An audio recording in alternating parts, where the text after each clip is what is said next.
Hey, Brucey. Good afternoon, Ms. Bennett. Doing?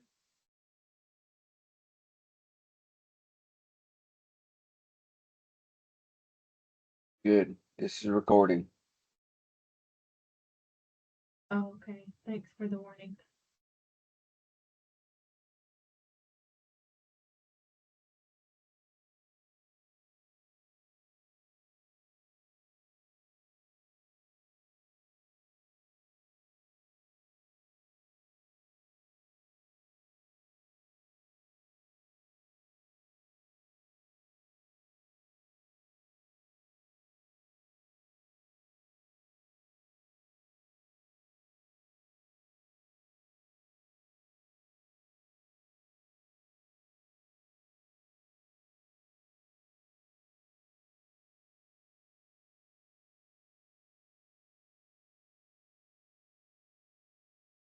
I'll forward you the thing so you have it to say, hey, we might need.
Good afternoon, everyone.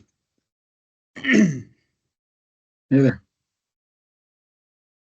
All right. Anybody that knows me knows I do not turn the video on.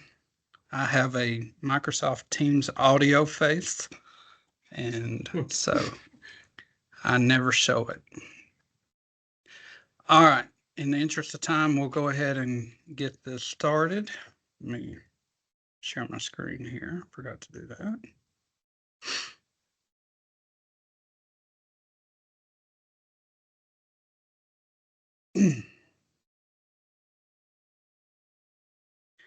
All right. So the first thing I wanted to talk about with Microsoft Dynamics, a lot of times when you go from different ERPs, there's different terminology.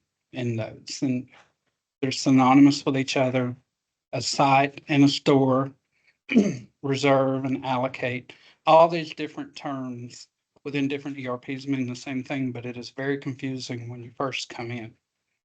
So I wanted to give a real quick explanation of the ones that we've had to explain quite a bit in the past. The first one is site and business unit.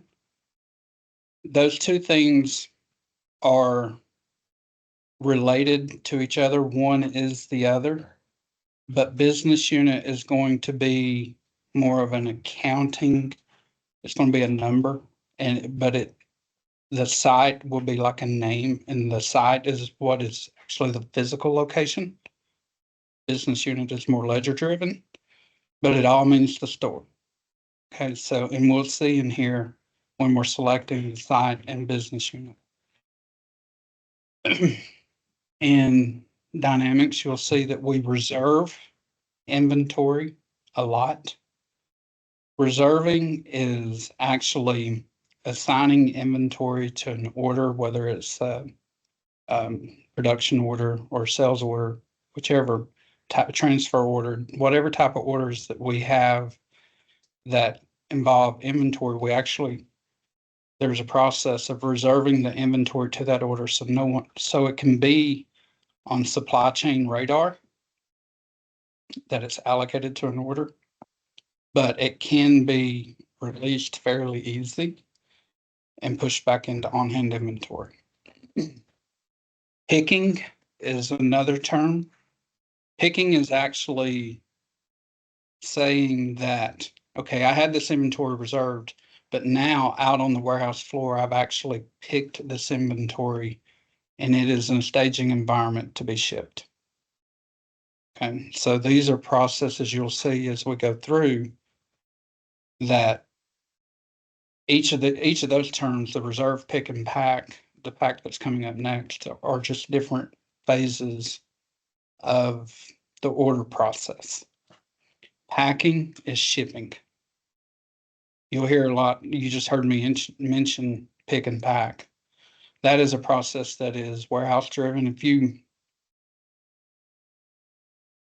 to think about this, Dynamics is written to support any company in the world, right? Manufacturing, distribution company, retail company. It's a big ERP, just like SAP is, and all the other big boys. So pick and pack is really a distribution type process that is put in place within Dynamics. A pick list is given to an LTO operator. He's got a tablet on his lift truck that tells him go pick up this inventory. It's just a list he's working on. That's the picking process, and the packing process is actually shipping it out the door. You'll see batch number. That is your die lot, your batch. I don't know what terminology you guys use for that. I think Brad told me y'all put it in is it the MO number? MO. Yeah. So that will be your batch number. Serial number is your roll number.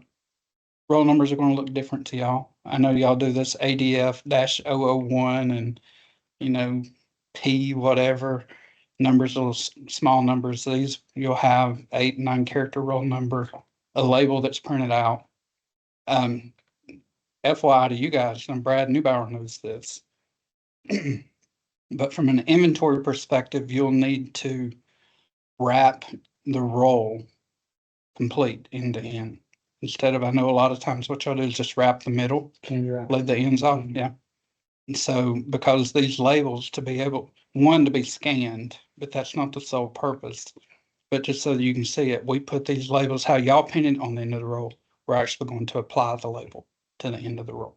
Now, one thing I realized after we talked about this, at our DC, they're actually, so like where you cut off a roll and then you put the roll back in the rack without it being wrapped, we're doing the same thing. And they have a stapler that they're just not peeling off the back. they're stapling it to that because they know they're going to go right back and get it. And that process is fine. Whatever process you Yeah. guys put in place doing this is fine with me, but do know that that was something we talked about. Yeah, and that's what we're gonna look at tomorrow. Part of it is so that we can decide what works Mhm. best for y'all, but more than likely it'll be your same process. Yeah. If it's going out the door, you wrap it fully.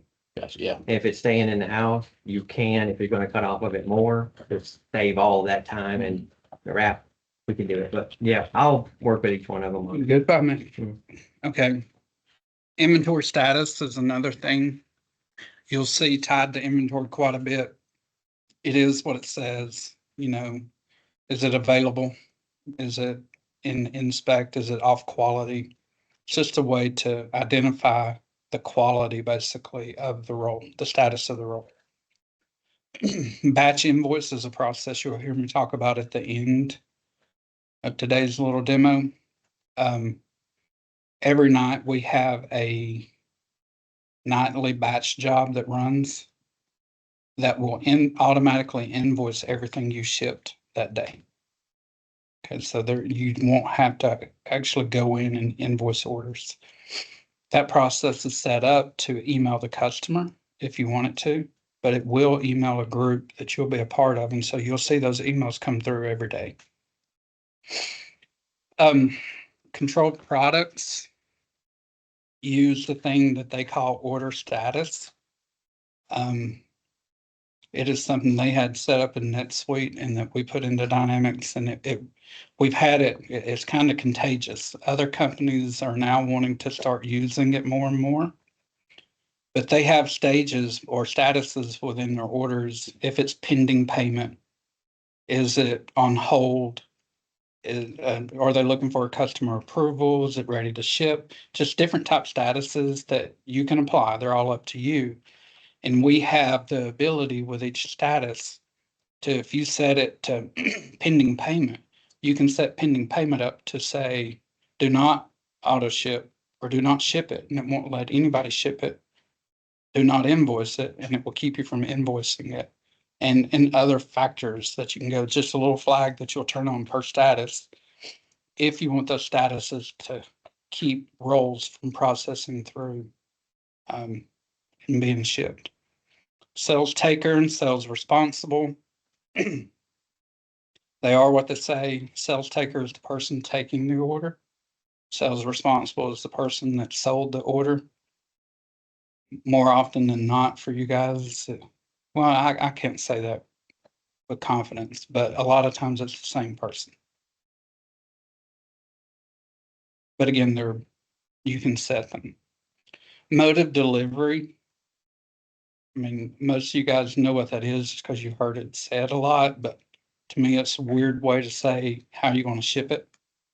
I'm assuming that, and the reason I bring it up is because when you set this on a customer, it'll default that to all their orders. So if you have a customer, it's always CPU or some LTL carrier or whatever, you can set it as a default. It can be changed on the order you create. And of course, ours would mostly be delivery or will call. That's right. We can set that too. That's right. Mhm. What's the difference of will call and CPU? Same thing. They're the same thing. Okay. Financial dimensions. Again, business unit that I mentioned up at the top is a financial dimension, but this is something you'll see inside of Dynamics. So often it'll tell you, you know, that it's missing it, or, you know, you don't have a department, you know, you'll get small little errors every once in a while where the business unit hasn't been filled out. But they'll call it financial dimensions. Financial dimensions for us are business unit and department. Easy stuff. All right. Now we'll start getting into Dynamics. On the customer, part of the stuff that I wanted to show was the customer profile information so you can see and become familiar with it. Applying a customer group. Is it a dealer? Is it intercompany? You know, what is this customer? The mode of delivery, just mention that. Price group. Price group is going to be important. You will not see it today because Brad and I were talking about this up until last week. The plan is set now, so we're working on getting it implemented. But price group is going to be how you assign a customer or an order to a particular price level, like you do in QuickBooks. Okay. Employee responsible, we covered that. You can have multiple delivery addresses that you can choose between. And we'll talk about the invoice and lading email purpose. All right, so let's see what we got here.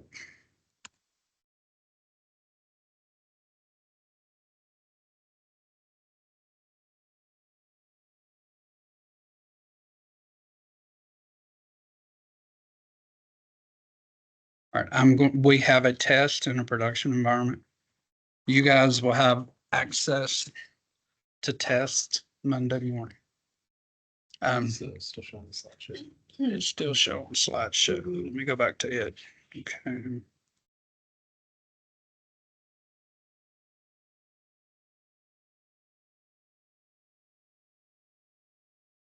Okay, let's see if it changes. There we go. Okay, so we have a test in a production environment. If you, I can set you guys up so y'all can play in the test environment tonight. But I went through and set every person up in production, and that'll be copied over our test environment this weekend. So everybody will be in both.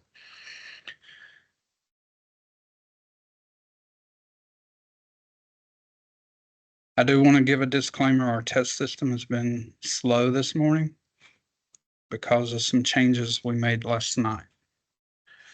All right, so Dynamics is made up of modules, AP, AR, asset management.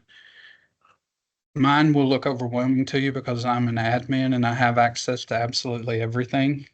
So when you click on AR and you see something like that, people are like, oh my goodness, it's not that way. You see these stars that are out here. You have the ability to hover over any menu item and star it, and it'll show up in your favorites. So you can have a list of, just the screens that you go to often. But first, we're going to go through and look at a customer and create a customer.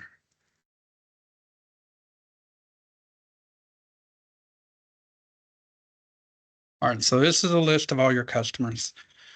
Before we go creating a new one, you can actually update these customers within this grid. You can, hold on. You can export all the rows to Excel. In some manners, you can also export them up here. I thought I clicked that. There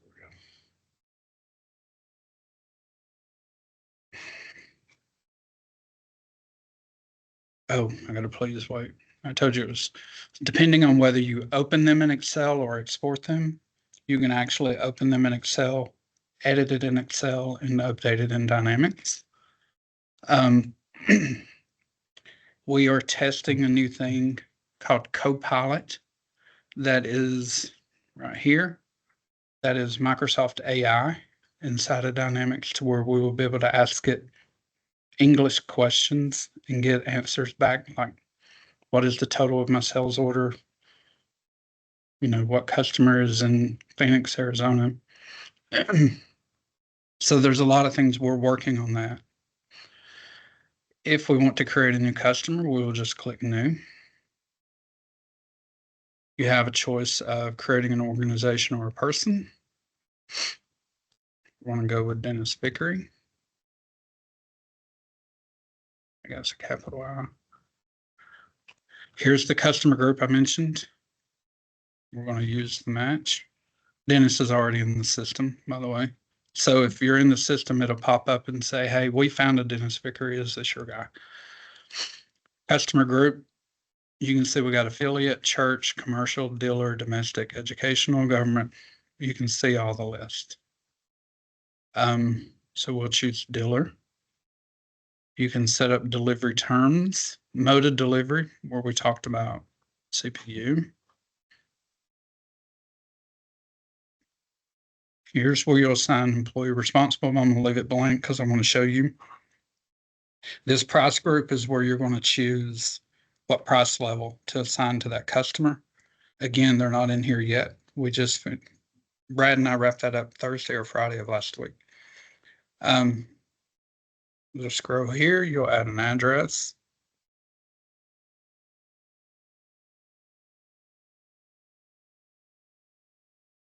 Phone number.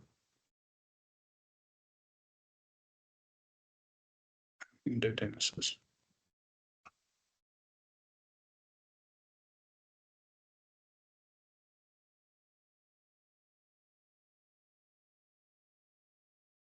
All right. And then you save it. There are more options. Once it's saved, you'll see there's so much information that you can save about this customer. And I saved employee responsible so you can see. So you got titles, you got phonetic, first and middle and last, gender, marital status, all this stuff.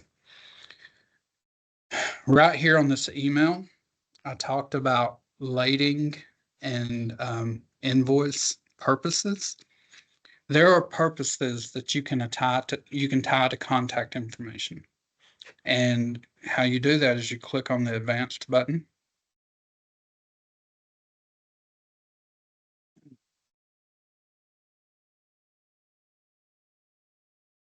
You can see, so you can give it a description, put DV, email. And here in the purpose, you can select lading and invoice. Those are two custom ones that we created.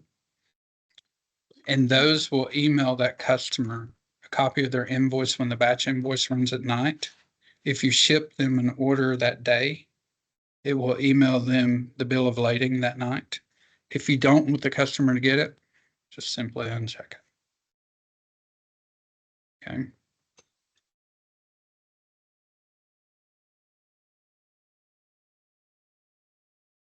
Scroll down and we can find the employee responsible column. Again, there's just so much information. Did I miss it, Sam? That's what they're doing. Salesman. It's got you in there. Oh, it's got me. I didn't know it did responsible that way. So if we wanted to make Brad Neubauer, you type part of his name, you select, you save it. So that is the art of a customer.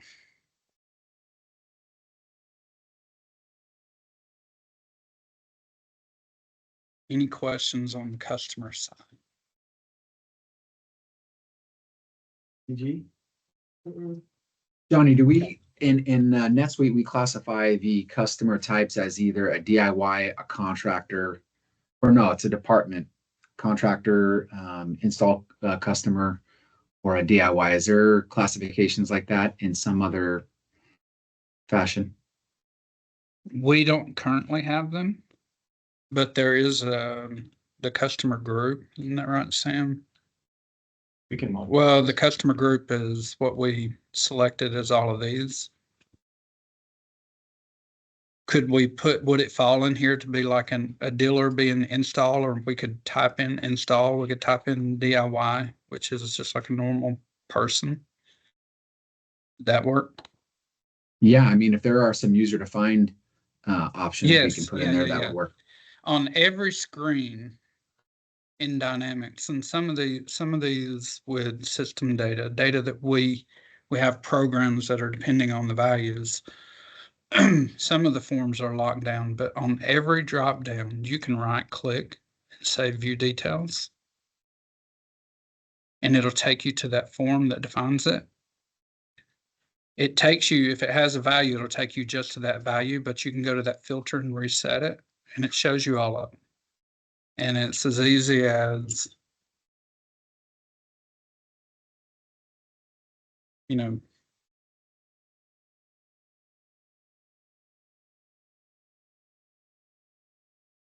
I think a DIY is what y'all call a homeowner. yeah.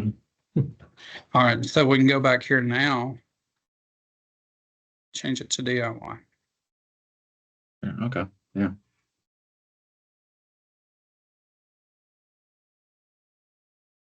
Johnny, you mentioned that it will tell you if a client is already in the system. Does it identify by the name? Is that the only unit, or does it recognize phone numbers, email addresses? Yeah, I mean, so like if I click new again, business unit cannot be blank. I told you guys that, right? So I didn't set the financial dimensions. And I'm going to assign this guy to Turf Hub Dallas.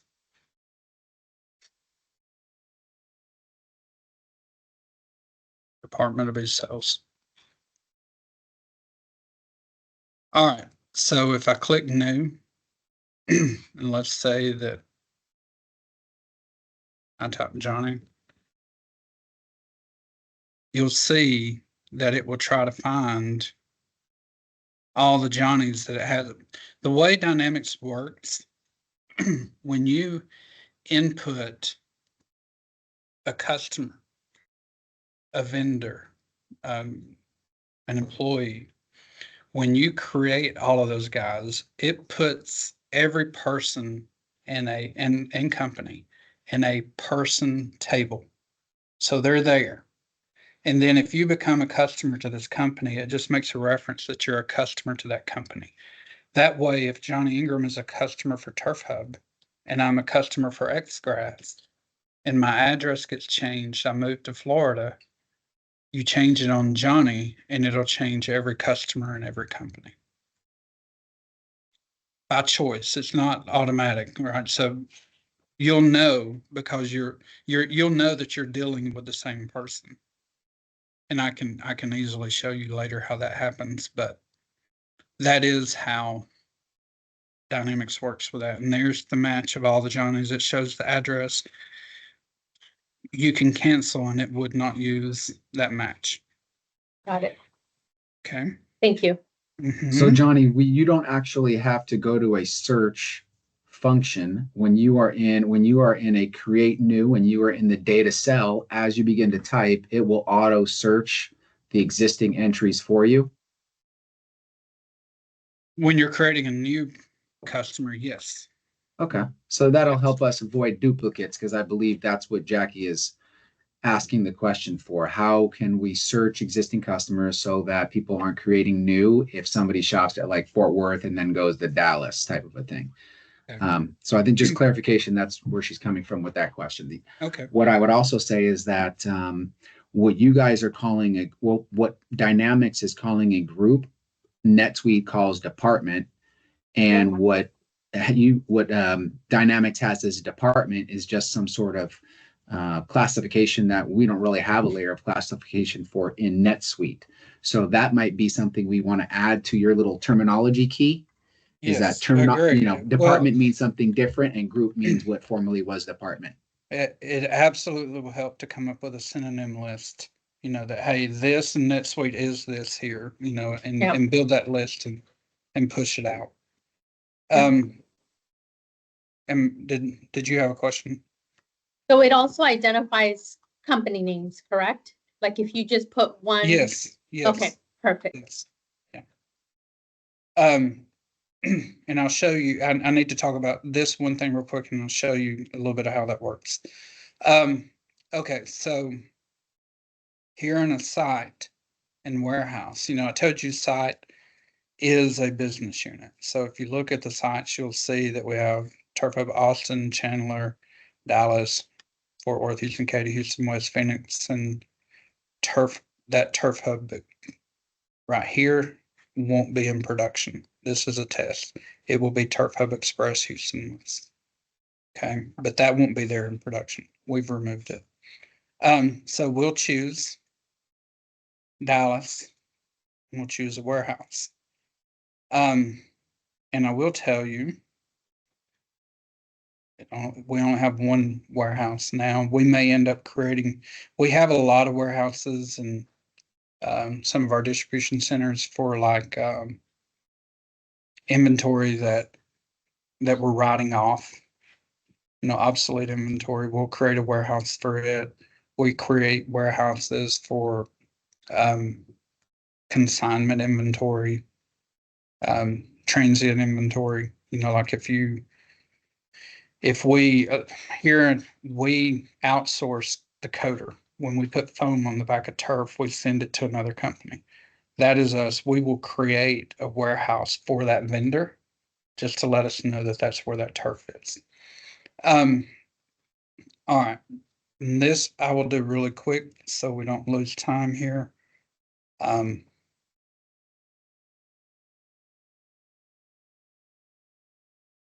There's a global address book.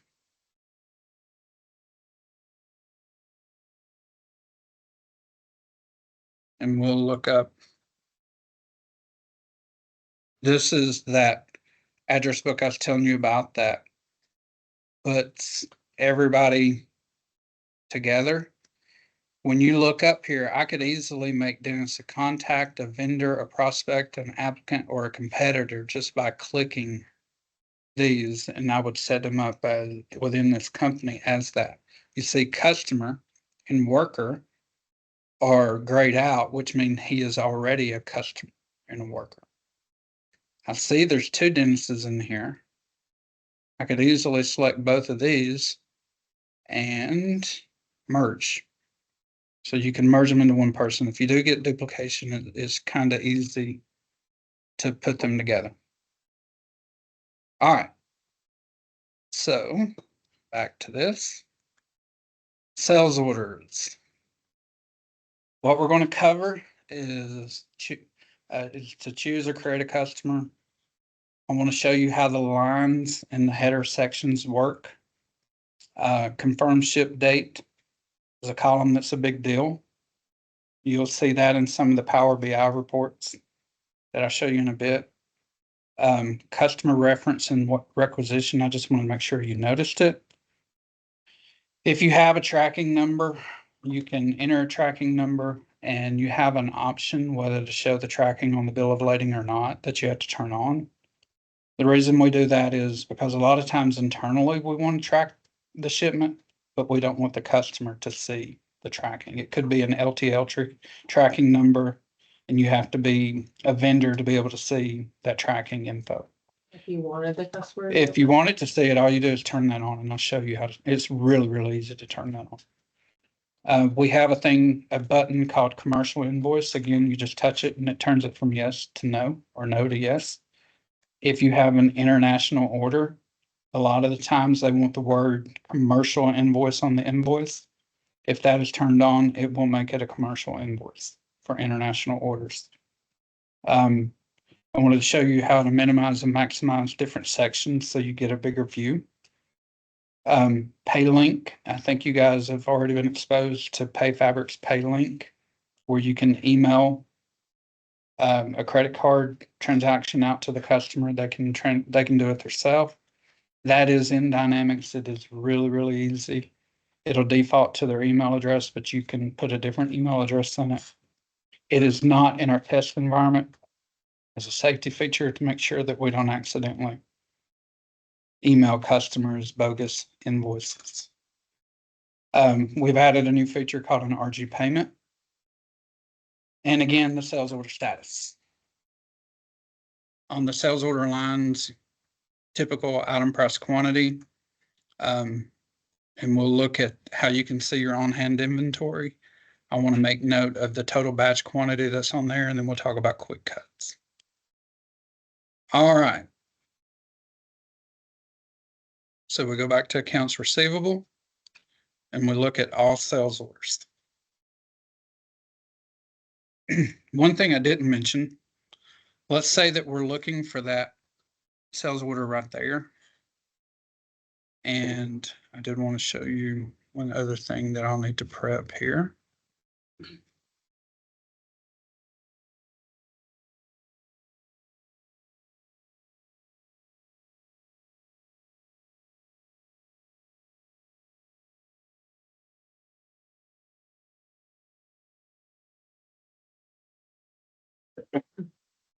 And I promise you, I'm showing you this for a reason because it's really nice to know this. All right. So on every column header, almost every column header, I do have to admit that there is some that you can't do this to.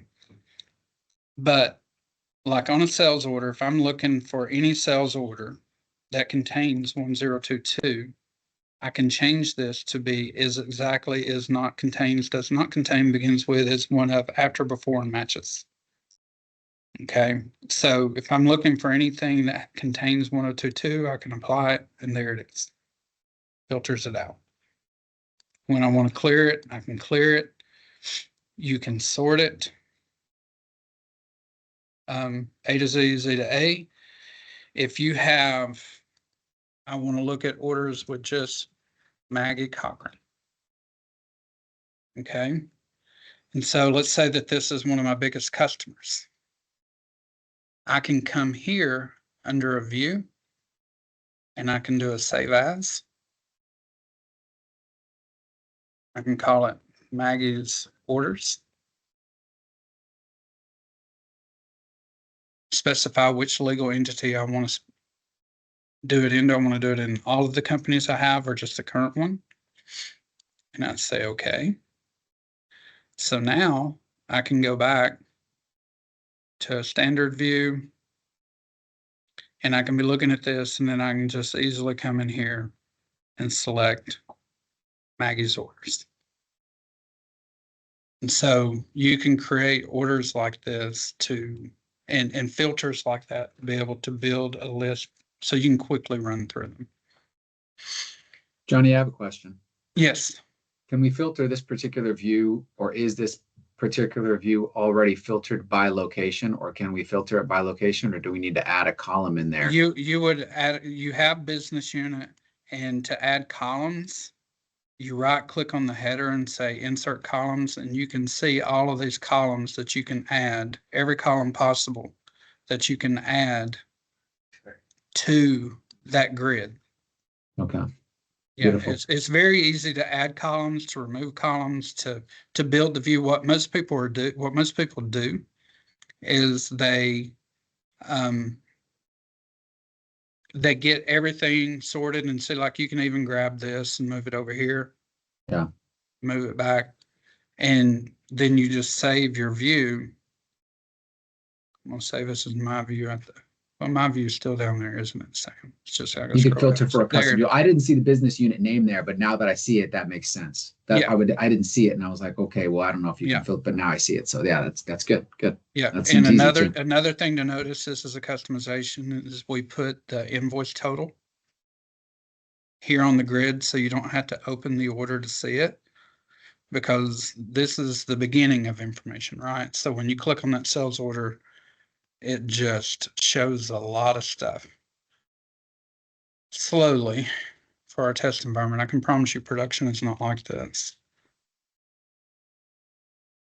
But here is like a lot of information on the order. Here's your sales order lines, and we're going to create a new one, so I'm not zooming through this. And here's all information down here.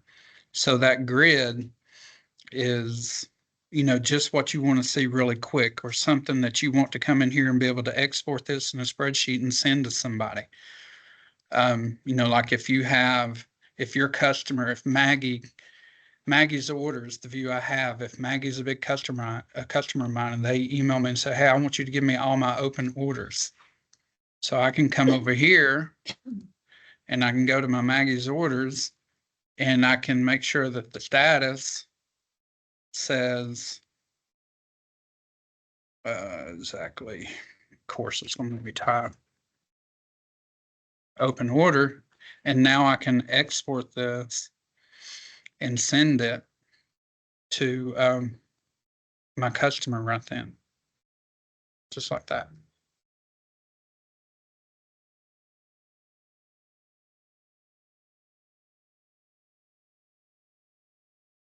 Okay. All right. So let me go back to my view here. One of the things I think this is really cool, and I've been working in Dynamics since 2017. I can take these list of orders, and it can be 1 or it can be 1,000. And on this sales order, I can say I want it to be is one of and I can paste that just like that. That is cool. All right, so let's create an order.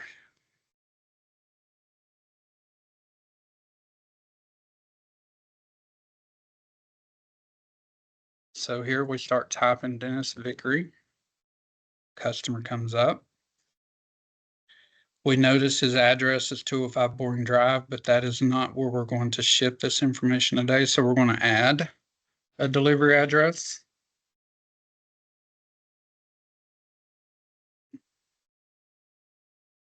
And call it DV Howell.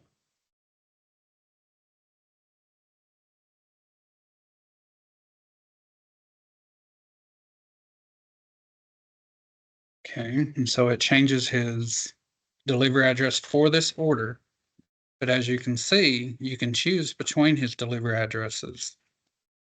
And it's actually adding it to his customer record, and you'll always have a choice between one or the other. You'll come down here and determine which site and warehouse you're going to fulfill this order from. It'll default from the customer, but you can change it. Customer requisition, customer reference. If you have a PO number from your customer, or if you have a reference, something you want to reference, both of those show up on the confirmation. Got a mode of delivery, which, again, CPU, LTL, will call.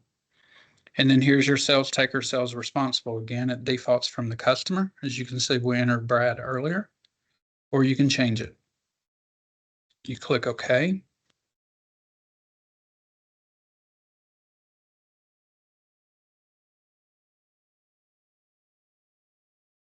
Now we have a sales order. And I did fail to mention that once I click that new part, this is front desk world, right? So this is what your guys on the front desk will do. So here's a new order. Here's your confirmed ship date. We're going to ship it. Let's say that they're going to pick it up at the door. And so we're going to ship it today. If you happen to change the business unit or the store, and when it comes to financials, so if you make a sale, right, and let's say that you're selling turf in Dallas, or your customer there at the front desk in Dallas, but you are going to ship them turf from Austin because you don't have any in Dallas, this right here in this sales order header section that we got will determine where the revenue on the P&L will go.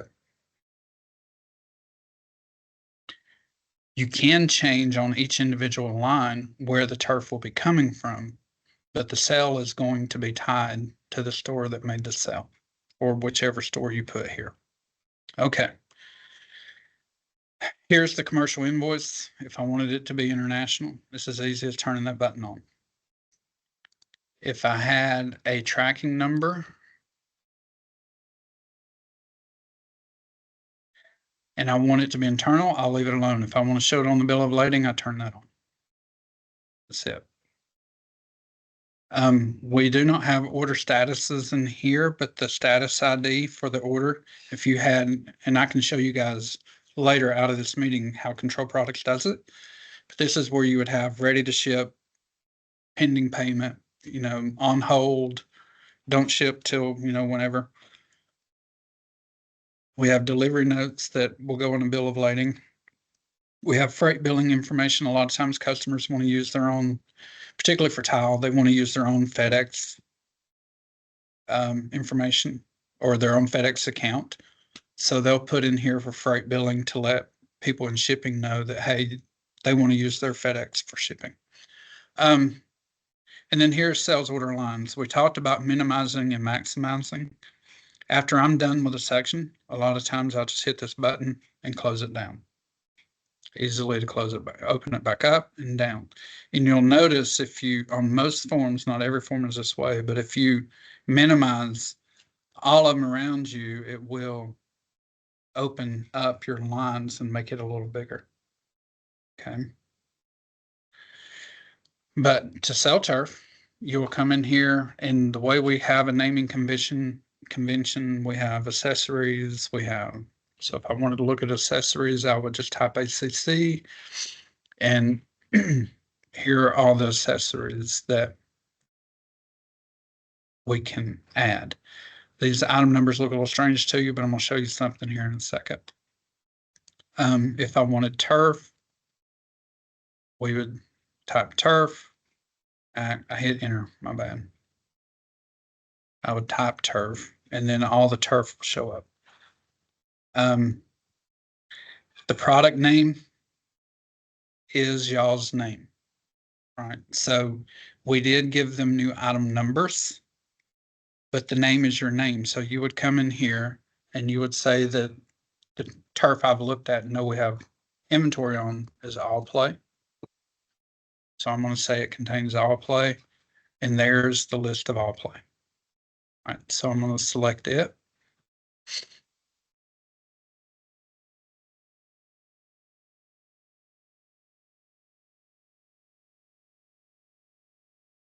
I want 150 square feet for $5 each. Pricing is coming. FYI, it's not in here yet.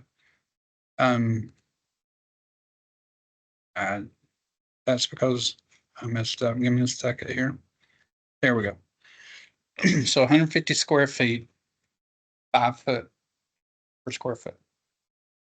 All right. So before I go on to the next step that they will do almost automatically, down here on the bottom grid in the line details, there's a section called on hand.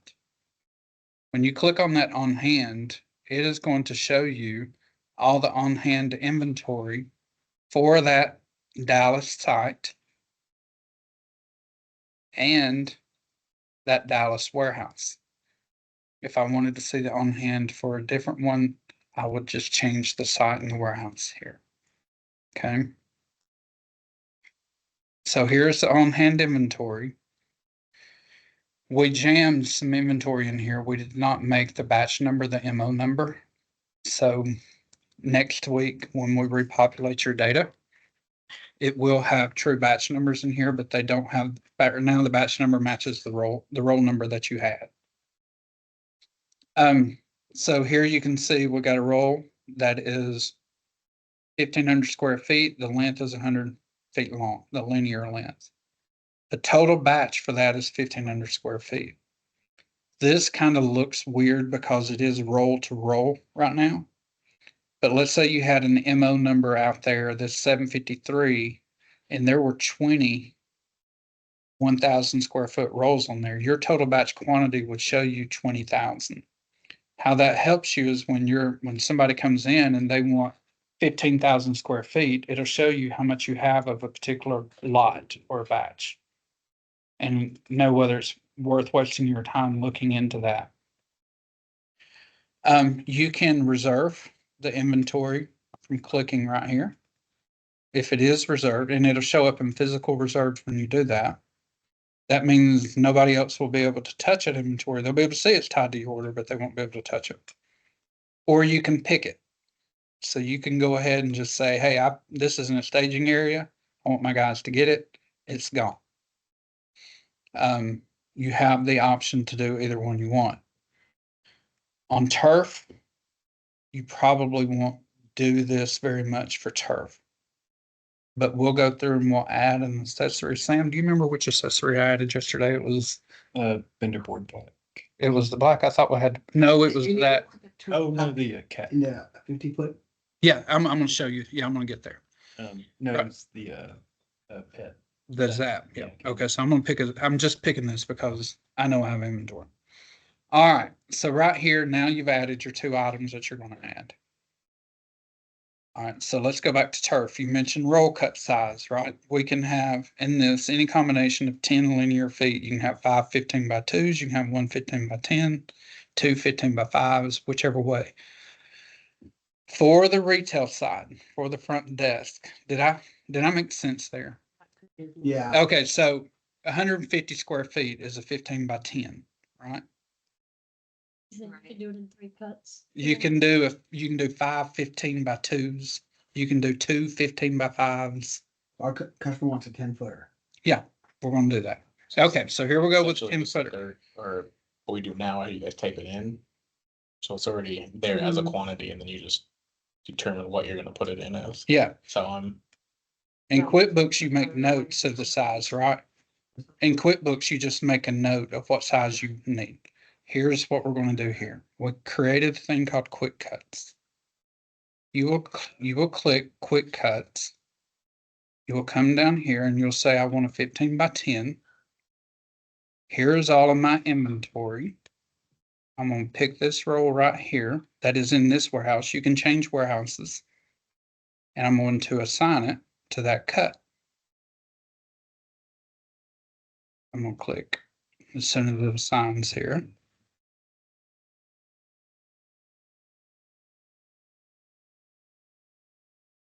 Okay, so that's really cool. That is QuickBooks. I spent 2 days. Where's Brad's office at? Is it in Carrollton or? Yeah, Carol. Okay, I spent 2 days in Carrollton watching them type orders over and over.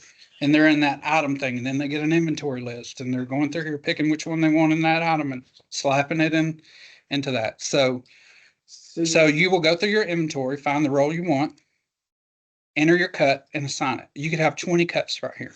Okay, so, and how about if you want a batch match, or MO match, what we would call it? So I want another 10-footer, same dialogue. We'll have to add batch here. it's right there on the left. It's where? Batch number. Oh, you would have it here. Again, ignore these batch numbers because we didn't put MO number in there when this is real inventory, by the way. I'm pretty sure you can filter on the batch number field. Yeah, so you'll be able to filter. But we have on other screens, what we can add for you is a button here that says show me only inventory for the batch number I'm on. So you don't have to do the filter. And I'll show you how we do that here in a little bit, but we do that already.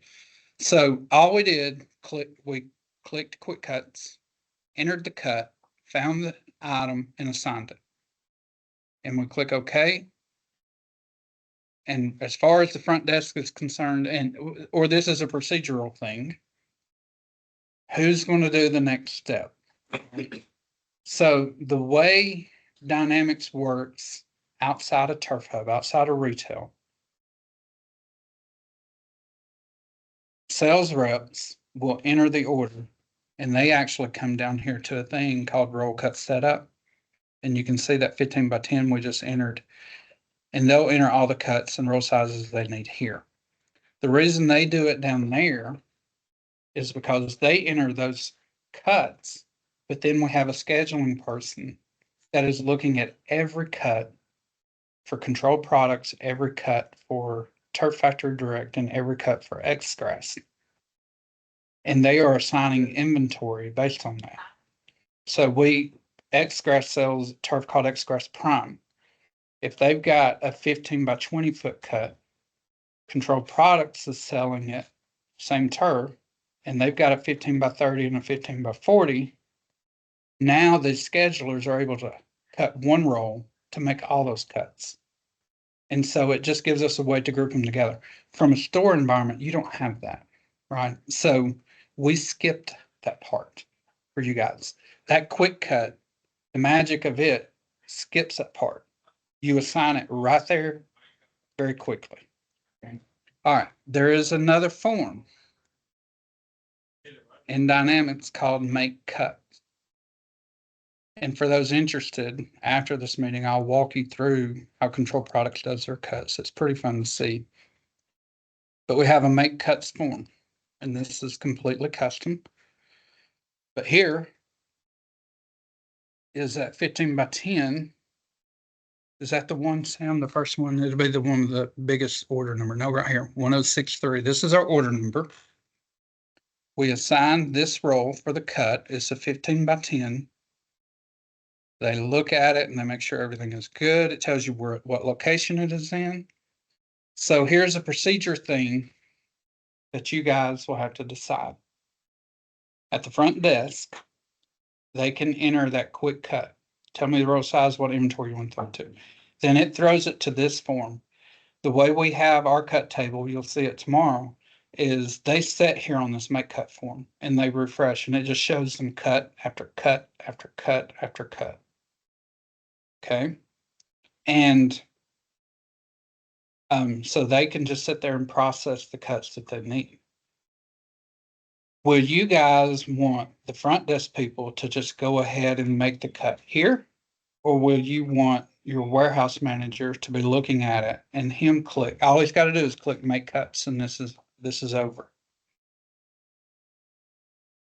The reason you want this is when you click that make cuts, it will print you a roll ticket for the cut roll, giving it a new cut roll number. It will print the customer's address on that label that you can stick on the roll and send it to the customer. It will also print a roll ticket for the roll that you just cut. So we just made a 100-foot roll, a 90-foot roll. You'll put that back on it and you'll put it back in the stock. So that is what Make Cuts does. It's as easy as you click the button. It says, are you sure you want to cut that master roll? You say yes. Now that it's saying that master roll is 90 feet. Is it truly 90 feet? If you rolled it out and measured it and it was 85, you would say no, and you would update it to 85 feet. So now you know the true length of what's left in stock. All right, but you say yes, and now it's going to print tickets. So today, our customer service reps print it out and they may make a note on it or something like that. And then they physically, if it's somebody's waiting, they give it to the warehouse or they put it somewhere for the warehouse to cut later on. So it's customer service that's printing it out. Now, you're saying that the warehouse could print it out? It'll be up to you. Yeah, so Yeah. in Arizona, all the warehouse prints it out. Oh, they Yeah. do? My suggestion would be the warehouse, because Yeah. you don't want 5 different reps printing out, making cuts, and then there's a bunch of tickets floating around, and you could control, like right now, I got this roll on my table. I Yeah. have this ticket for this roll, and it's less confusion for somebody taking the wrong ticket. Okay, so let's do this. Here I am in CSR. And the rat's definitely with the best roll. Okay. So here I am as a sales rep. I'm going to add another 15 by 10. So I'll go to quick cuts.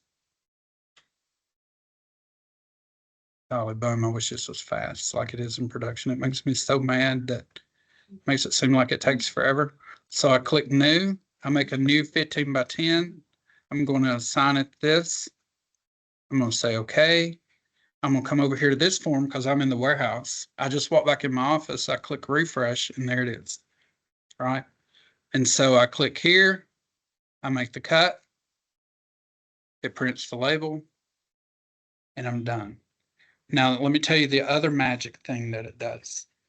Do you remember when I told you that we had reserve and pick? When you make that cut, it automatically reserves that cut roll to that order.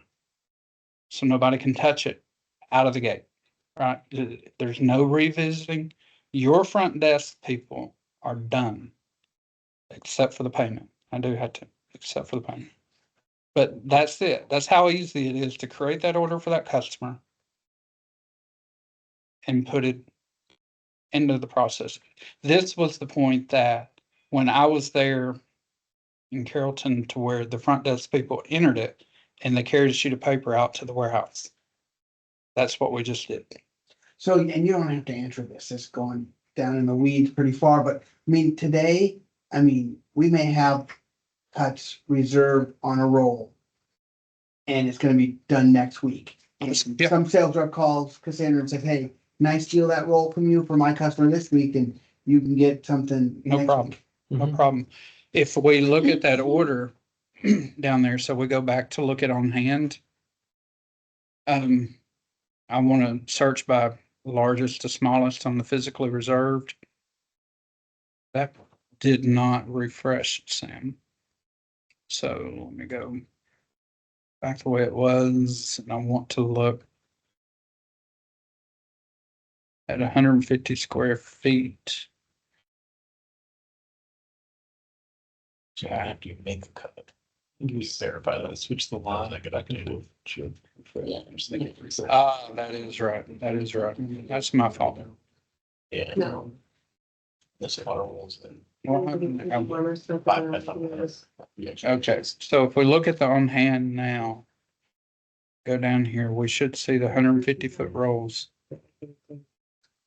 Where are they at? Why didn't the cut rolls show up? Oh, they'll be at the very bottom, available, physical 0. I still have to pick it. Chad, are Or you, is there a are you physical? choosing the roll to cut now? Yeah. Okay, that's how I would do it. Sort of. We choose them and he switches them. Yeah, so they stuck. Exactly. Still. I Yeah, would so we're still gonna do have to it. talk tonight So over we- beer. We don't do it. that way. Verifying if that roll was good or not to use. We need to look Then at I'll that. just send it out as it is. Yeah. That's the change. Then. So they are reserved. Like I probably, we had 80%. That's what I'm saying. Because we You're don't better want them off to just show up. choosing each roll, cause you can look at the roll and use all of the roll, Yeah. where, like, Sam is gonna look at why they're not in this grid down here. I just confirmed they are reserved. But there is an unreserved. So if you need to let a roll go to some other order, you just come down here, you click, you see that it's reserved and you'll click unreserved and it'll unreserve it for you. Okay, There's also the unassigned on the roll cut too, that hasn't been cut yet. yes, yeah, like if it's on a roll cut, you can back it out. We'll get attached to a sales order. He's asking if there's a way to hold material without it being attached to a sales order. Which is something we do. I mean, There is, yeah, there is, it's a thing called inventory blocking. We don't necessarily make it easy, but we can make it easy. If it's something you guys do a lot, yeah, with We large, can- large accounts, they'll forecast and they're like, we're gonna need this many. Yeah. Rolls. we can do that. Yeah, I'm saying we yeah. definitely will need some sort of. we do it all the time. It's called inventory blocking. It's different than reserve, but So it, we would it do it. acts just like a reserve. Yeah, if y'all are gonna use that, we can show you how. It's really simple. We use it for lots of different reasons. But you can block a whole batch, or you can block up certain square footage, and then it's easy to unblock it. Like, it's literally like 2 clicks to unblock the whole thing, and then you could reserve it. Because we use like a roll notes section that says hold for Right. Yes. XYZ. There, well, I mean, I can show you the form real quick. I mean, you can have set a sales order. Yeah. Yeah, Yeah, you no, it just depends. I doubt we have in Turf Hub that we have any inventory blocking or inventory blocked, but this is what the form looks like to block it. If our test system wasn't acting up to, we actually do have something blocked. Yeah. So this is, you would come in here and create a new, enter the item number, and then come down here and enter the information on the roll. And up here, how much of it, you don't even have to reserve all of it. If it's a 1,500 square foot roll and you know you need 50 foot of it, you can change this to 750 and half of it will be reserved. Okay. One last thing on the make cuts. You know, I told y'all we had buttons, and I'm going to go to control products real quick because I want to show you how this button works, and it's what we will add on the inventory and the quick cuts.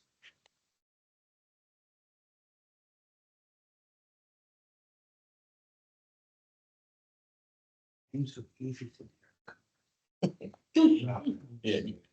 They'll set you free on your own. It's really, you just click this button. So this is the make cut queue for control products, and there are 3 different queues within it. But I can be sitting here looking like at this SKU, this ST700, and I can say filter by item, and it'll filter everything in that queue with that item number. If I want to look at all the cuts for this sales order only, I can say filter by order, and it'll show all of those cuts for that particular order. So whenever we come here and we do a quick cut, we can give you a button that says filter by the batch number that I'm on, and it'll show you just the rolls with that batch number, so you can see which ones you want to cut. So if you have multiple orders of one roll, you throw that on the table, you Yeah. can figure out how many other orders have that roll. Yeah. Just- That's right. And this available length, like if, Different orders on the same roll lights on the Yeah, so table. might as well, you know, you got like 2 more. and see, like right here, whenever you assign a cut to a roll, let's say that 100-foot roll and we took out 10 feet, it'll show you that that length of that roll is still 100 foot, but it'll show you that 90 feet are available because you got 10 feet that you're going to cut off. So it gives you the length that is actually available for you. And that's why I said you would want to continue to choose which rolls you cut, Yeah. because all three of us could at the same time be putting in orders. And we don't know we're using different rolls, Yeah. but you come out there and you're like, I need 6 cuts, and I could do it all off one roll. Okay. All right, and big boy ERPs when payments are made, normally for a client that has net 30 terms or something like that, they'll mail in one check to cover 5 or 6 different invoices, right? So the way payments are made in Dynamics typically is you will go to the customer and you'll enter a new payment, and you don't get a choice of sales orders to mark that payment against. You only get a choice of invoices. So we fixed that because that is not how the front desk works. All right. So we created a new button called RG Payments.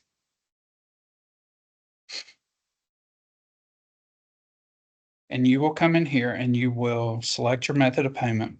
We are fixing this to where when you select credit card, if the customer has cards saved in their wallet on PayFabric, they will show up here and you'll be able to say, do you want the card ending in 1234? It'll show every card that's in that wallet. Xgraphs and Control Products uses that quite a bit. But here we're going to take a cash payment. It shows you how much the total is on the order. You can give it a reference and then say $1,500 is my payment. You're going to post the payment. And now it's marked it against that sales order and you are completely done with this order. All right. So, and if the customer wants the receipt, click on payment receipt, it'll open up in a new window. So if you're in a hurry, you can come back over here and go back to that. And then at this point, here's the receipt for that payment.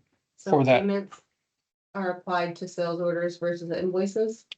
In this world, we did that, yes. So what happens is, like a customer walks in, they placed an order, we gave them those 2 15x10s and that zap, we haven't shipped that yet. We haven't shipped any of it yet. I'm gonna show you that next. But so what the customer comes in, they paid us for it. Now he's just waiting for him to get his stuff together, right? So he gets the receipt and we've marked the order. When you ship that, and the next steps that we do after you ship it, it's going to invoice automatically at night for you, and it will settle the payment against that order when it invoices at night. Front desk right now that the payment's been entered and those rolls have been cut and the other inventory's been assigned, they're done. So is it invoicing or just matching the payment? It is invoicing. I'll show you this and it'll be something that you guys will probably never do. But when we look at open transactions, this open transactions is really showing you all the open transactions, financial transactions for a given customer. We know Dennis is new. He only has one. And someday when our test system opens this up, it will show you that here's the sales order and we have a payment that is marked. And mark is the key word there, is marked against that order. Which means, hey, when they invoice me, mark this invoice paid. Is what that means. Okay. Do you have anything you can show us, like a preview of what a paid invoice would look like if the customer were to receive it? Yes. It will no longer be Yeah. on setup. I sure do. It won't. But let's ship it first. Right. Let's ship it first. What we got night. Sam, you don't tell me I can move this stack of thing. Yep. And so I hate that thing. we'll get picked up and then they'll be in the queue that night. Okay, Once it gets picked up. so we've made the cut. Let me close Control Products here. We've made the cut. We've assigned the CSRs, entered what we need. So now we need to talk about, and I think y'all determined to make cuts. The first to look at it's going to be a warehouse person, warehouse manager, right? In Carrollton, it was, I can't remember the guy's name. Yeah, that had that office right outside the cut table. I imagine his computer there and label printer, and he's going to click my cut, and going to print, and he's done. Right, now he hands it to these guys and we move on. But there's another form that he'll have open. One of the biggest complaints we've had with Dynamics every time we put it in is inventory accountability. Having to account, having to ship and pick and pack all this inventory. People have hated me many, many times. But we have created some form specifically. This was some stuff we did for control products actually, but to help with that pain. So we have a process called, and these are just some of the custom forms that we've done in Dynamics. We've done a lot of forms, but we have one called batch, reserve, and pick. So I imagine that you have that warehouse manager that makes the cut, right? He is going to be sitting here looking at the batch, reserve, and pick. The order number we're looking for, 1063. So he gets a call from the front desk. Hey, this customer, it was Dennis Vickery, right? So we can say, Sam, I can't filter on that. We'll have to add that. So this customer's waiting a lot. Yeah, he's waiting. We need to get him out. So it's going to be 1063, didn't I say? So here's the order. Remember, it had two lines. It had the turf all play and it had the zap. You remember how I showed you that on hand? That was on the sales order and you could reserve and pick and you could unreserve. You can also reserve and pick from here. If you want your sales rep at the front desk to determine which inventory, even if it's not turf, if you want them to determine inventory, they can do it on that on hand side. If you just want them to enter the order, it is going to show up in this screen for them. It's going to show them that they need one. And they look and they say, okay, I got 72 in this location. I'm going to pick this guy and I'm going to reserve or pick it right here. Pick means I pulled it off the shelf. So I'm going to pick it. Now that is out of here, right? So we just allocated the inventory to this K9 Zap. This, you cannot, you see it's grayed out. You can't reserve turf from this screen. You can pick it, which means it's already been reserved. You can only pick what's been reserved. Now, that's not a true statement, but true enough. For turf, but for turf, it's true. Because what happened when we had people reserving turf, we had people reserving 700 square feet of 1,000 square foot roll. They were reserving partials without going through the cut process to actually, cut that 700 square foot off. So the inventory would look wacky. You would have two roll numbers that was 700 square foot and 300 square foot because they didn't cut it and generate a new roll number, right? So there were issues with reserving. But they can, whenever you do a roll cut in that make cut form, those two rolls, here's the new roll numbers. Those two rolls were generated, label printed, and all they got to do is select them and say, I'm going to pick it. And this doesn't refresh, but it picked them. Okay, so now what happens when it's picked? Because there's another step, you got to ship it. Again, inventory accountability stinks, but if you look at it in the world of inventory, what we have is we have available inventory when they enter the order. And then we have to say, hey, we need to modify it by making a cut. So at that point, when you make the cut, inventory becomes in a stage to where it's reserved or moved to a staging area, right? I'm getting it ready to ship. So that's stage 2. Available stage 1, reserved, moved to staging, and stage 2. Stage 3 is actually shipping it. There is another form that I feel like we could not have made it any easier that shows every order. It's called batch packing. It shows every order that has some combination of lines reserved or lines picked. Here's our sales order, TO123. Nope, 1063. My bad. You can see that there are 2 sales order lines on that order, and there are 2 lines that have been picked. It shows you the details down here. Turf all play had 300 square feet, and we have picked 300 square feet. K9 Zap, we had 1 and 1. To ship stuff, it has to be picked. If you come in here like this one where it says it's reserved, right here, you can see the quantities reserved, not pick. You can go ahead and click pick now here, and it picks it. So you don't have to go back to that batch reserve pick to do that. It'll pick it for you as long as it's reserved. All right, so we'll go back to our order, and we are going to click pack now. Before I do that, let's say that you're going to ship all of these 3 orders. You can click here to click on pick list, and it is going to pull up a sheet that you can print off and hand to an LTO to go pull all this inventory. It tells you what rolls numbers you need, what location it's in, and how much to actually pull.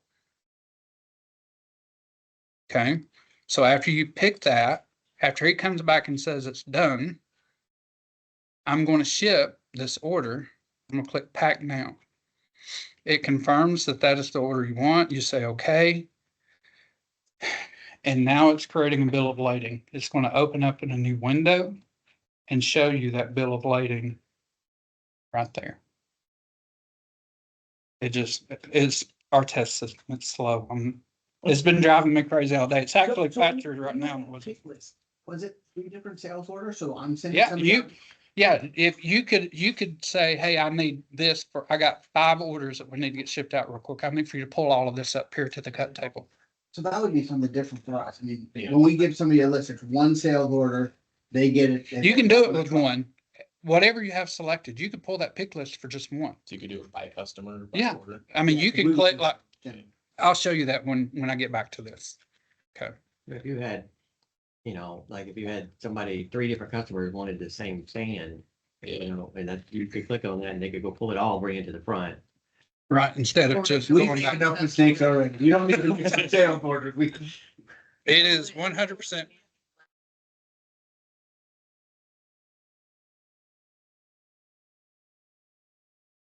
When you see our distribution center tomorrow, you will understand why we do that, Yeah, but why we allow for that. Right, yeah, sure. Yeah. On your scale. Oh my goodness. I'm gonna go ahead and go back over here so I can show you this while that's pulling up. So in batch packing, I can take this 1 order, right, and do a pick list, and it'll show me what to pick just for that 1 order. We can. Yeah. Or I can say I'm going to pick all 4 and do the pick list, and it'll show me everything for all 4. No. It is completely up to you on whatever it is you want to do. And so now, you remember we did that shipment, so there's that pick list. which is essentially. So y'all remember I just shipped this, and it opened up automatically. It'll pull the bill of lading for you up here, so you don't have to print it off. Or you don't have to go back to the sales order, print it off. It'll come up. Just give it a second, I swear to goodness. Did the pick list have the dimensions on it or just square footage? It has dimensions. So Yeah, you'll see. What, I the think pick list? The, I don't know about it was the other button that has the dimensions on it. So here's the bill of lading. Here's your sales order, customer reference requisition we talked about, the mode of delivery, customer account, sales taker, tracking number. Remember, we clicked that show on bill of lading. If you didn't click that, it wouldn't show. So here's the item. Here's the turf all play. The batch number is 753 for that guy. The roll number is number 34, 16.67 square yards of 15 by 10, the master roll and the square footage. It shows you the totals down here. A lot of this is designed for LTL shipments, not for like your will call shipments, right? So we have to have the weights and we got to have the square yardage and all that stuff for them. So that's what that looks like. And then now you are officially done with that order. It will invoice that night. We'll go ahead and invoice this one so you can see it, but it'll invoice automatically because it's shipped. That was my next question. It only gets invoiced if it's marked shipped. Right. So if I refresh this, you'll see this open order change to delivered. Got it. Okay. Yeah. And on this invoice will not be available. Let's say that. That's not true. So if we generate an invoice, When you're generating an invoice, you have when you do it manually, I'm hoping you guys do this so very rarely. But if you do, again, no problem.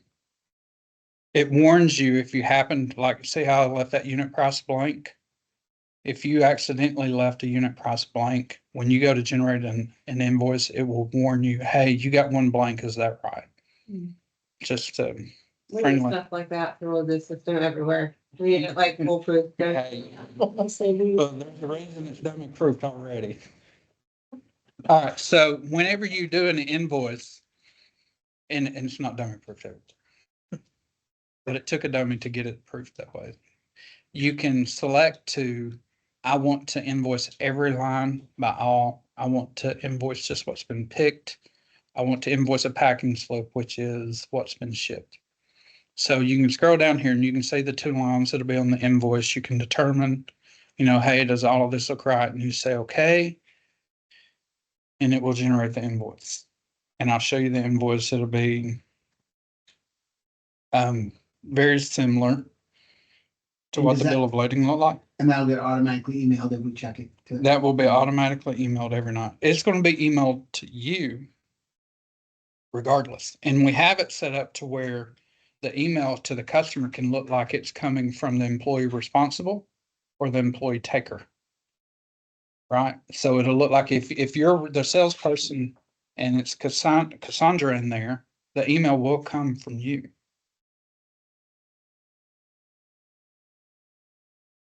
And I'll show you while it's building that invoice.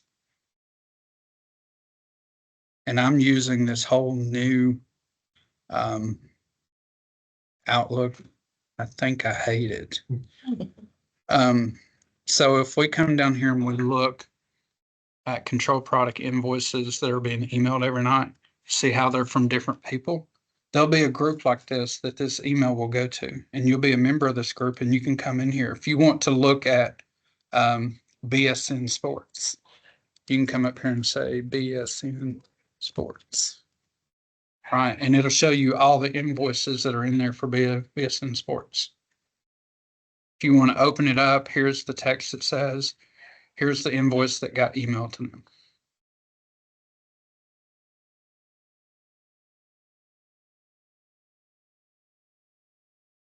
All of that automatic at night. Here's the bill of ladings.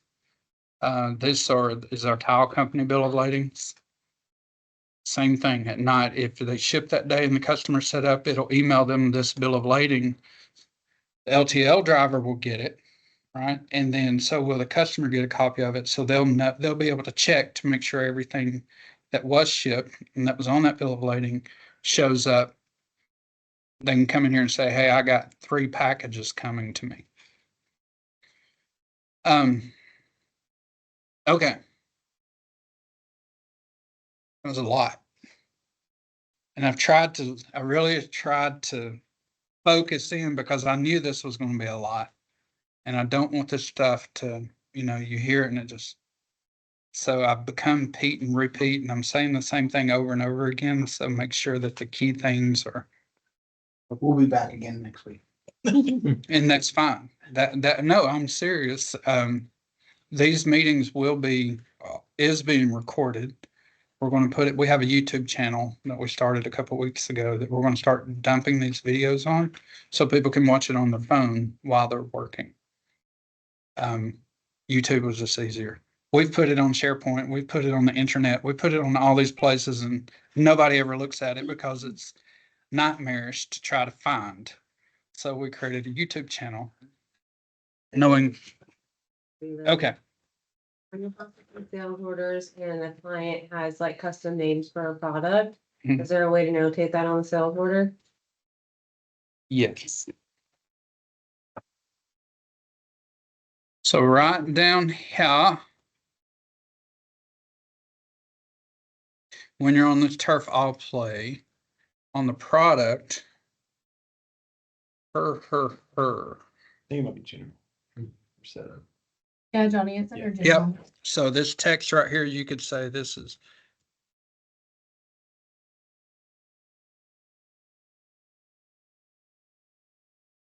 Okay, and so let's save it. And I don't know, did that invoice get done? We'll look and see. Yeah. So now if we pull up the invoice, and view it, I'm thinking it'll pull that. I don't know if it'll pull it or I not. don't but- think we'll only invoice them. It won't pull it once it's been invoiced. Who's that talking? I can't see it. It's Jessica. Okay. Okay. But if we change it before we invoice it, it'll show. Yeah. That's all. Yeah, Well- 'cause it caches the data. So it caches it for them? That's why we had to run that optimization thing to Yeah. clear out everything in the temp table. That stinks. Yeah. Now, that may not be true for the bill of lading though, right? Is the bill of lading pulling cached info? I think No, I've seen the bill of lading change because of the cancel and the correction and all that Yeah. business. it might be. Oh my goodness, it's driving me nuts. So anyway, the answer to your question is yes. We'll see the invoice here in a second. I trust Jessica. Jessica Bennett, I invited her to this meeting. We're going to go up and get introduced to her. She is she's over all the sales reps for the turf side, and it did not. It still says I'll play, whatever. Okay. Jessica was right. Good job, Jessica. Look, what else were we going to talk about? We did all of those. Oh, RG on hand, only other screen that is on the left. The on-hand list in Dynamics is kind of limiting, and there's a lot of things like Microsoft Dynamics out of the box does not recognize inventories as rolls of carpet or rolls of turf, right? So we created an RG on hand that would show us what is carpet related or turf related attributes like width and length and that kind of stuff. Which brings up an important part that I reiterated to Jessica and her team a couple years ago 100 times. When you will have the opportunity to update the length and width of a roll in Dynamics. And quite honestly, you can do that all you want to because it doesn't affect money. But in Dynamics for turf, square footage, when you change that, you're going to get attention from people because now you're changing money. So if you take 100-foot roll and 1,500 square foot and you change it down to 10 square foot, it's going to show up on a lot of different reports that say, hey, Brad Brown changed this roll. What did he do? Take it home? Where'd it go? What happened? So the questions are going to happen that way. So square footage is your money. If you change the length and width, which we have a batch job every night that goes out there and recalculates the length in case somebody does mess one up. But if you change the length, nobody's going to know. It's just going to print wrong on the ticket or something like that. You didn't affect money, just my point. So it's very important to know that be very careful when you change square footage. Well, why would you ever change the length without square footage? You won't, Yeah. but there are times, well, in this instance, let's say they made a cut, somehow or another it got out of whack. When you're dealing with 100,000 rolls of turf in a month, there are times that something happens that those two get out of whack. Again, we have a batch job that runs every night that says, this is 1,500 square foot. It's showing up as a 15 by 99. Nope. We're changing it back to 15 by 100. So we do the adjustments automatically. So those won't happen a lot, but if something happens, something happens. Somebody could have entered it wrong on a purchase order, something simple. And then so we give 3 inches over technically for most of our cuts. So if we had 4 20-footers cut, you're giving, an extra foot right Yeah. there. Mhm. So it gets actual down to maybe a 19 or an 18 Yeah. footer.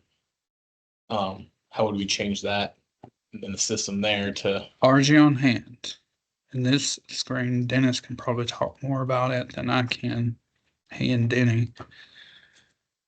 So RG on hand is driven by filters that are over on the right. You can add to these filters any column again that you want. So if you want to filter on something that's not in your list, you can. In this instance, let's look at some turf. I want to look at turf where the available physical is greater than or equal to 1 square foot.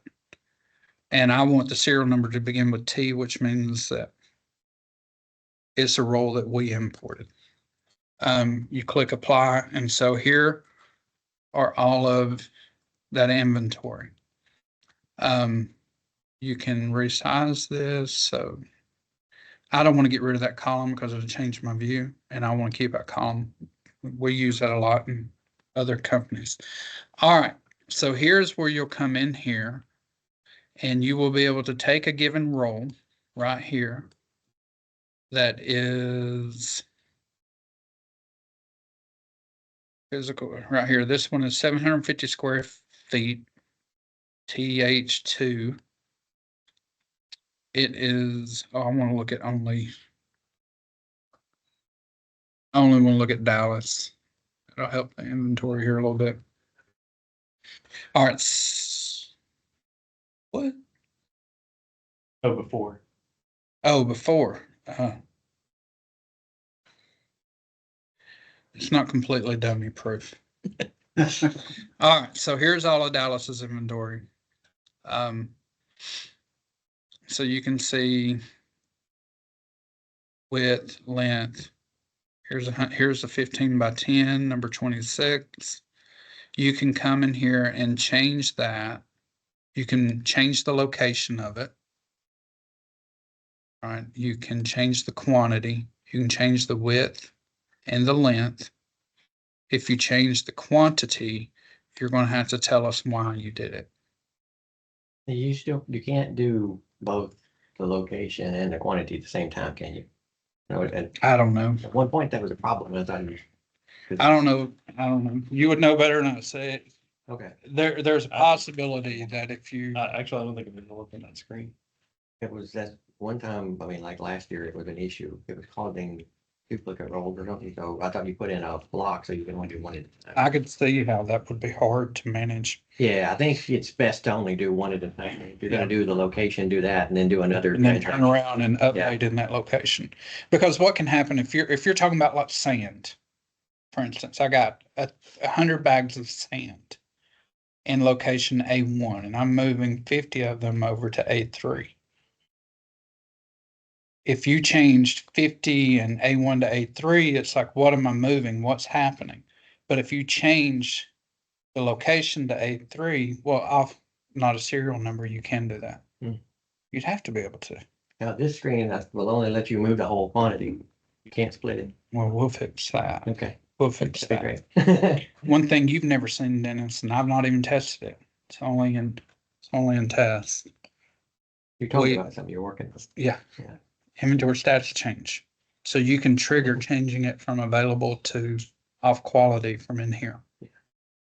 Now, I've not tested it.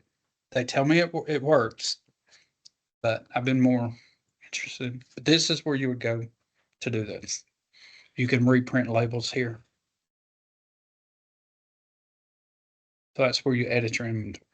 And we're gonna set up meetings when we get into test site over the next week and month. To go over all these screens for inventory adjustments with you guys. Mhm. So Okay. you'll be the ones messing with inventory. So And Amanda asked for me to give y'all homework.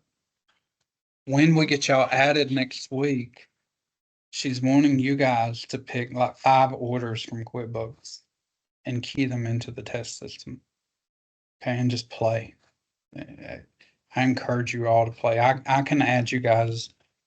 Maybe not tonight. I got a ton of stuff to do tonight, but I can add you tomorrow morning to where y'all can play in the test site and just poke around. You can't hurt a thing. Yeah, we wondered if you were gonna add dynamics to our I will. When we start playing with it, Johnny, you mean basically create an entity record, run through a transaction, maybe edit the transaction, maybe try to do some other funky functional things with it just to play with it to see if, Yeah. not that you want to break it, but you want to see Well, what the quirky That's things right. are. That's right. Look up So those kinks. take a sales order, enter it in, try to assign inventory to it. You'll have this video that you can play back and watch. Try to assign a cut and make the cut.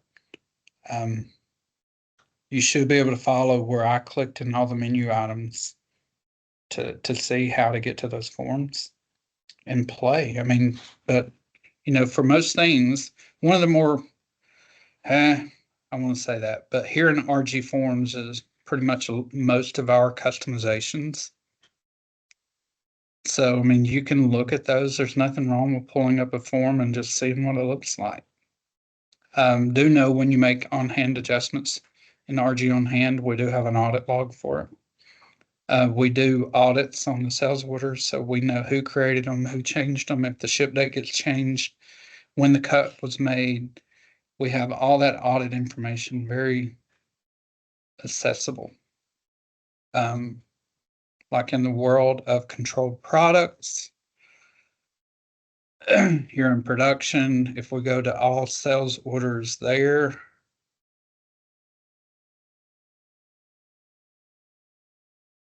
and you see these statuses, man, Jessica showed us this, and it truly was. I was hesitant to do it because I thought I knew better, but this order status really is an amazing way to do things. But like right here, this is an order that they shipped, and we know in controlled products, because of batch invoicing, if you come here and you look at everything delivered, all of this was shipped today, unless they have a status that keeps us from invoicing it. This is a do not invoice because there's a $0 line item on there. If there's a $0 line item on there, we make them invoice it manually, or they come in here and change the status to okay to invoice. So batch invoicing will not invoice anything with a $0 line item. It will make you do it manually or click on here that it's okay to do that. So like if we look at this order, we can come in here on this audit and it shows us when it's created, when it was updated, when a role got assigned to the cut, when it was released. There's 3 stages in controlled products. Create the cut, assign turf, and a cut hold process for the warehouse manager to release it to a table. Because I got 4 cut tables in the DC. They got a warehouse manager looking at all these cuts and going, I'm sending that one to 1, this one to 2, this one to 3, this one to 1. Who released it, when it was cut, when it was shipped. And it shows you everybody that did it. So there's an easy to follow audit trail. And that is the sales order process. So this is pretty much our open sales order queue, right? Like this is what it would look like. Yeah, then you would come in here. If you wanted to say just open orders, it would be. Can we add columns to it? Yeah. Yeah. Yes. Open order. I said open orders for, but yes, remember that you can right click on any grid. And that's what I love about one thing Dynamics did really well is consistency. All these grids look the same. They act the same. You can right click up here and insert any column you want to be in your grid. Let's just do, and I'll pick just anything in the world here. Do not process. I don't even know what that option is. I think it's a system hold. So I added that column. I can go out here. Now you can see do not process is in my grid. I want it to be way over here. So I drag it way over here. Now it's in the front and I save my view. And now every time I pull this up, do not process will be there. You can add any column. You can take any column away. I mean, I really don't want this one here. So you can just right click on it and say, hide this column. It goes away. You save it. And now it won't show back up. And this is personalized to like the viewer, right? That is specific to you. Now we can, and we have, you can create views like we got a $0 line view. And as an administrator like me, I can publish it. So if there is a view that we want, like Jessica's got 10, 15 people reporting to her creating orders, she has a view that she wants them to use because it helps organize her orders. I can go here and I can publish it so everyone can see it. and they have the ability to pull it up. So can I give you a real life scenario? Yeah, So I was working the other day on a Saturday, and I knew from the day before we had no 5-inch nail. Yeah. Customer came in and said, hey, I need 5-inch nails. I'm like, I don't have 5-inch nail. And he looks over at my display and said, well, there's 3 boxes right there on your display. So in QuickBooks, I just said, I'm selling them anyway, even though Yep. inventory tells me I have 0.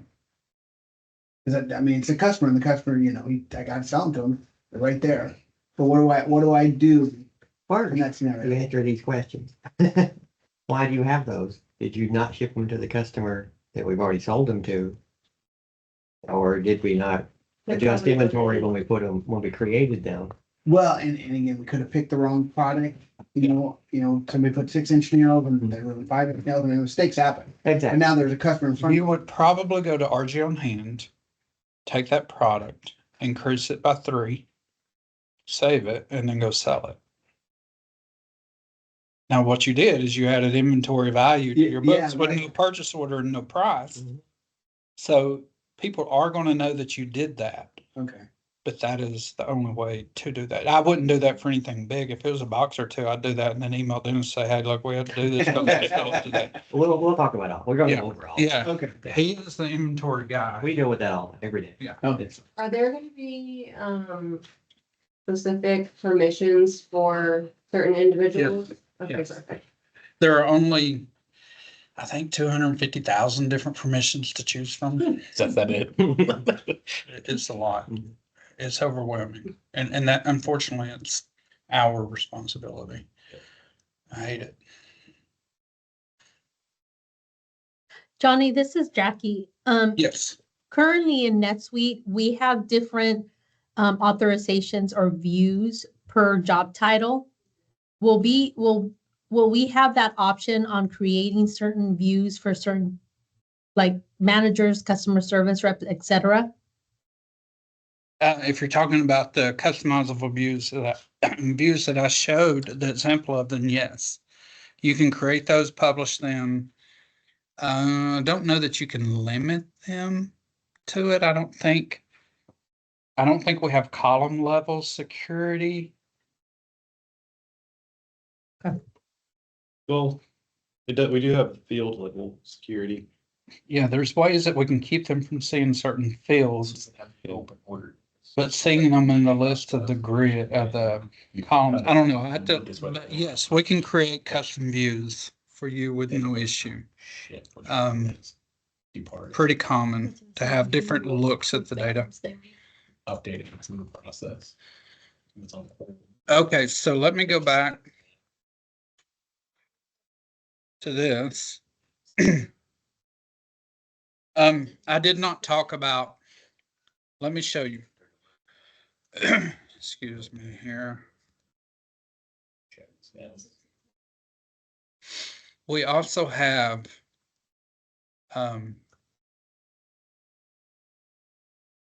refresh this real quick.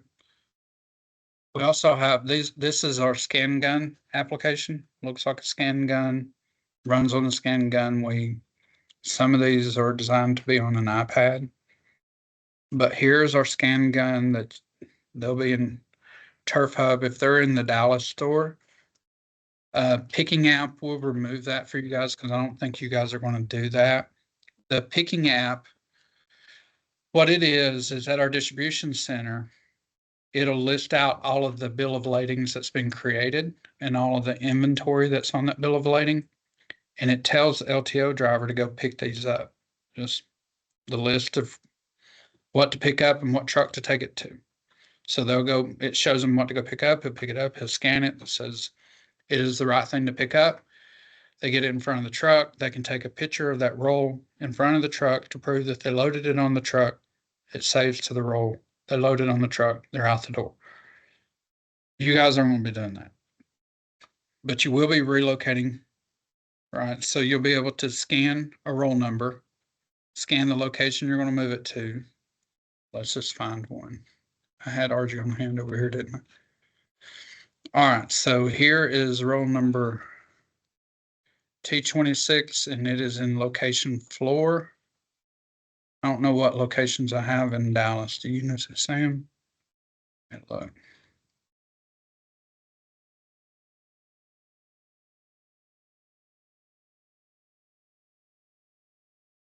I don't know what all locations we've loaded. I'm sorry I had to do this. Should have had this prep, We all have A1. but I don't know that we haven't loaded yet. I know we got a lot of them. We got cut table 1 and floor. All right, so when we're in the scan gun, you'll scan the roll number, of course. Did that stupid thing. So you'll scan the roll number, tab, or it automatically takes you there then. It does. After you scan it, it automatically pops you over there. You will put in the new location. It automatically opens this up. You sure you want to move to cut table 1? You say yes. And And it that's had- on the scan gun? that's on the scan gun. You scan it, beep, beep, beep, and that's it, instead of entering it the way I did it. So now if we go back to that RG on hand, and I'm going to copy this roll number. So refresh. There it is in the cut table. So it's just a relocation scan gun app. And we bought 2 scan guns per location. If you only want one, we'll give you 1. You'll see in the distribution center tomorrow, there are some instances where, like what I'll show you with the site to site transfer that is in here. There's some instances when we're just moving, it's telling somebody to move inventory. So we have these tablet holders that are on the lift truck that come down from the ceiling of it, and it has an iPad on the lift truck, and it'll show them, bring this roll to the cut table. He'll touch it and say, I brought it. It'll tell him, bring the next one to the cut table. He'll touch it and say, I brought it. And so it's just a communication, because when we look at like the make cut screen, you guys won't do this, but at the make cut screen, there's a pull pult. At the cut table, he'll have 40 cuts, 50 cuts in his queue that he's got to make. And you can't load 50 or 40 rolls on the cut table. So he'll come through here and he'll say, okay, go pull this roll for me. Now that shows up on the lift truck's iPad. Hey, he wants me to pull it. So he'll run and grab the roll, bring it back to the cut table, set it down, and he'll touch it and say, I pulled it. And now the make cut table knows that roll's pulled and on the table and ready to cut. So there's a lot of little things like that. Warehouse manager could be in the same Yeah. hole. Pops up, boom, there. All right, so like right here, we have this roll number 27, and we want to move it to the Austin store. So you can come here and do an inventory transfer request. It pulls up the roll number that you want. Where do you want to move it? I'm going to move it to Austin, to my warehouse in Austin, and to my location A1. I do no longer.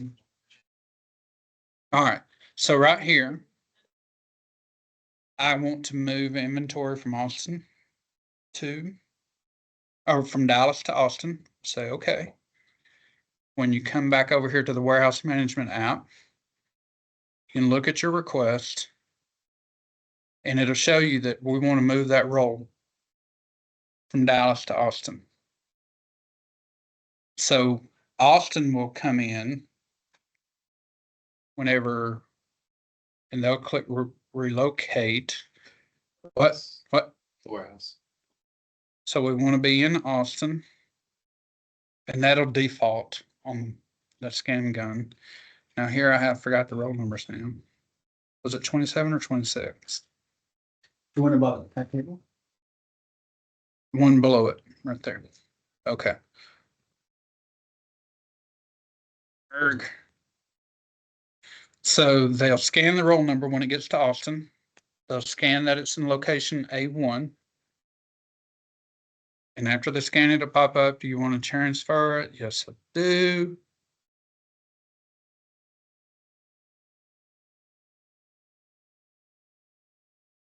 Boom, that's done. So now if I come back over here I always do that.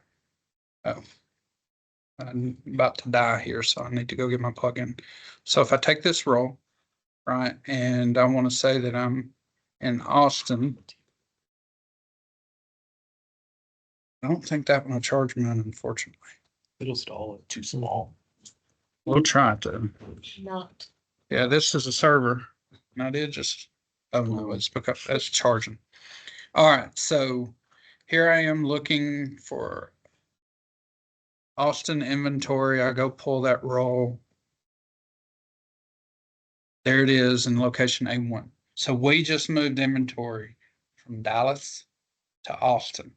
Underneath the covers, we have costing that says this roll cost me $1,000 in Austin. It actually moves it, or in Dallas, it actually moves it to Austin at that $1,000 cost. Right. So you have to be careful with this sometimes because it doesn't include the freight it took to get from Dallas to Austin. Yeah. So then, So that is an accounting problem. I'm not worried about it. Amanda I doesn't care am, about I it. am. I knew it. I had to get her fired up sometime. Yeah, because today. then the question is going to be to you, like, where do I put my landed cost then? No, there are other ways that we can there are other ways we can transfer inventory and include costs, but Doug and Maria and all of them will get with us and Yeah. and do that. Let me go grab my plug-in real quick. Everybody take a breather.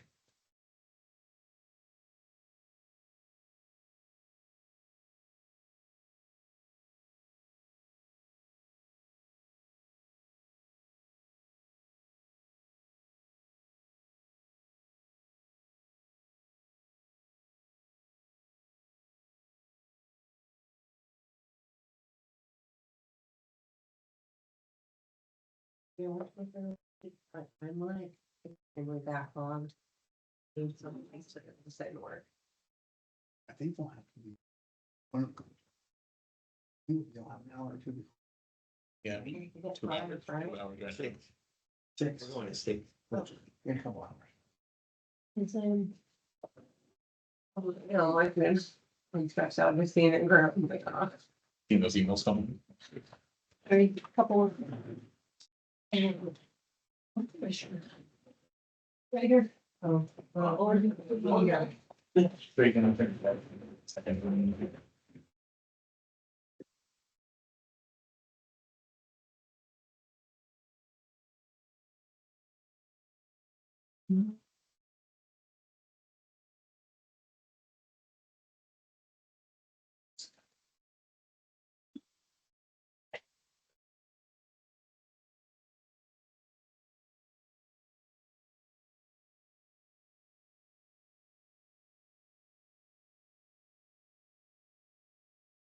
Yes, ma'am.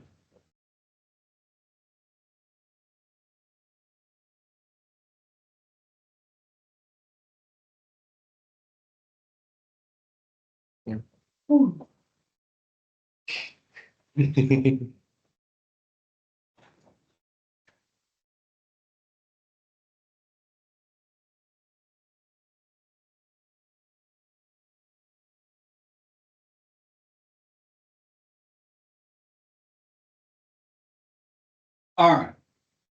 So I always tell how people, sorry for that delay, but I'm afraid my computer is going to die on me. Are there any other questions?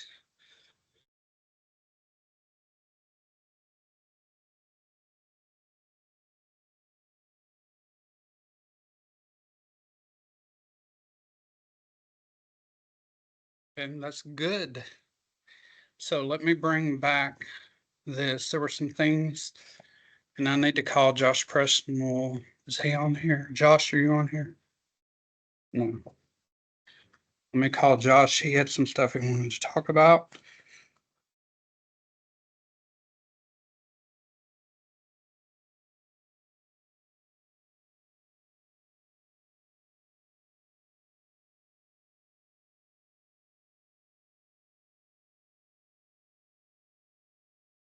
Okay. We talked about make cuts, whether it's sales rep or warehouse manager. In some instances of that, we'll decide on the fly in the warehouse, and that could change from what we decide initially. Whether the sales rep or warehouse manager or both will do the batch, reserve, and pick. I think we said warehouse, we're going to save this one for Josh. Sana, we talked about it a little bit earlier. Sana is a dealer portal that the dealers will be able to log into this portal and place orders on their own. They can place quotes, and we didn't look at quotes today, but quotes and sales orders are almost identical. We will walk through that together. So they can create quotes. They can pay for it online before they get there. They can arrange for freight, all kinds of really, really neat stuff. I'll send everybody on this meeting a link, a YouTube link from Sana on really how the product works. You can have people that can be assigned to certain customers in the dealer portal, and you can place orders on their behalf. And so they will be able to just make the payments, do everything they want to on behalf. So if you have a sales rep, customer, like you were talking about, the large customer that you're always entering orders for, they can send you that and you can go onto the dealer portal as them and place the orders. It can be slightly easier because there's not as much information. There's a lot of things defaulting underneath the covers, but it is possible. Ava tax, we will be, you don't have Ava tax today, Turf Hub? Mhm. You do not. So we'll have Ava tax in here. If you have dealers that have exemptions, you need to fill them out. Because if the exemption is not registered in Ava tax, they will not be exempt. You would have to issue a credit or some kind of thing if they refuse to pay it. But again, that will be an accounting thing you'll have to work out. You're talking about resales or tax exemptions? Either. Anything that keep them from paying sales tax. If it's going into WIP, or if it's a resale guy, whatever it may be. All right. We have reached the end of this day's journey. We're 7 minutes apart. I'm going to say Josh responded. I do have one more question. Sure. How do you handle returns, credit memo? There's different ways to do it. Sometimes that there's a thing called free text invoicing and free text credits, where you can go in against a customer and just issue a credit. If they're returning inventory on the sales order line, you'll enter a line with a negative inventory quantity or negative quantity. And you can say, I'm returning this from this line. You'll register what roll number it was if it's turf, and it'll put it back in the inventory and give a credit. With a new number? With a new what? A new number? New roll number. Brand new barcode. No, Yes, no, it'll go back in under the same roll number, yes. but it'll create a credit memo and then you just email accounting. And then they tie the credit memo to the customer credit. What about the inventory side of it? Yeah. You're looking for like an RMA sign. If a roll without half goes back in the inventory, they bring it back. It can't be the same roll number. And so a new barcode would have to be issued for the return. It could be the same roll number, just wouldn't have the same. But we Wouldn't have the same. It's the inventory that has that number. Oh, yes, if there's inventory, like if you made a cut, it's gonna give it a new roll number when you make the cut. Yeah, you shouldn't. Oh, that makes- Yeah, you shouldn't. It'll be a, Oh, even when we. You will ship unique roll numbers. Okay. yeah, Oh, yeah, okay, that makes sense. yeah. That's the reason I don't let Try to you, catch them. well, that's the reason we don't let you reserve it in the batch reserve pick turf, right? It's because we don't want you splitting that roll. We want to force you to generate a new roll So number. now what if 25 of that 50 feet that they took comes back damaged, whatever, It goes in as the roll that it was cut as. I mean, if it's damaged, why would we be putting it back in the so system? then it'd have to go to off quality. Yeah. Yeah. We put it back in and adjust it That's a, with a note or. We'll go over all that too. And Dennis is the guy for that stuff. I don't do returns. thankfully. And then how about delivery addresses for customers? Cause I know some customers have a unique delivery address for every single order. Yeah, is there a way where that's? Oh, I'm about to show y'all something very Yeah, where that's cool. not gonna save, so you're not gonna have to go through 200 delivery addresses. Even though that's not even my part of it, but Thanks for the question. Want to go into our tile store.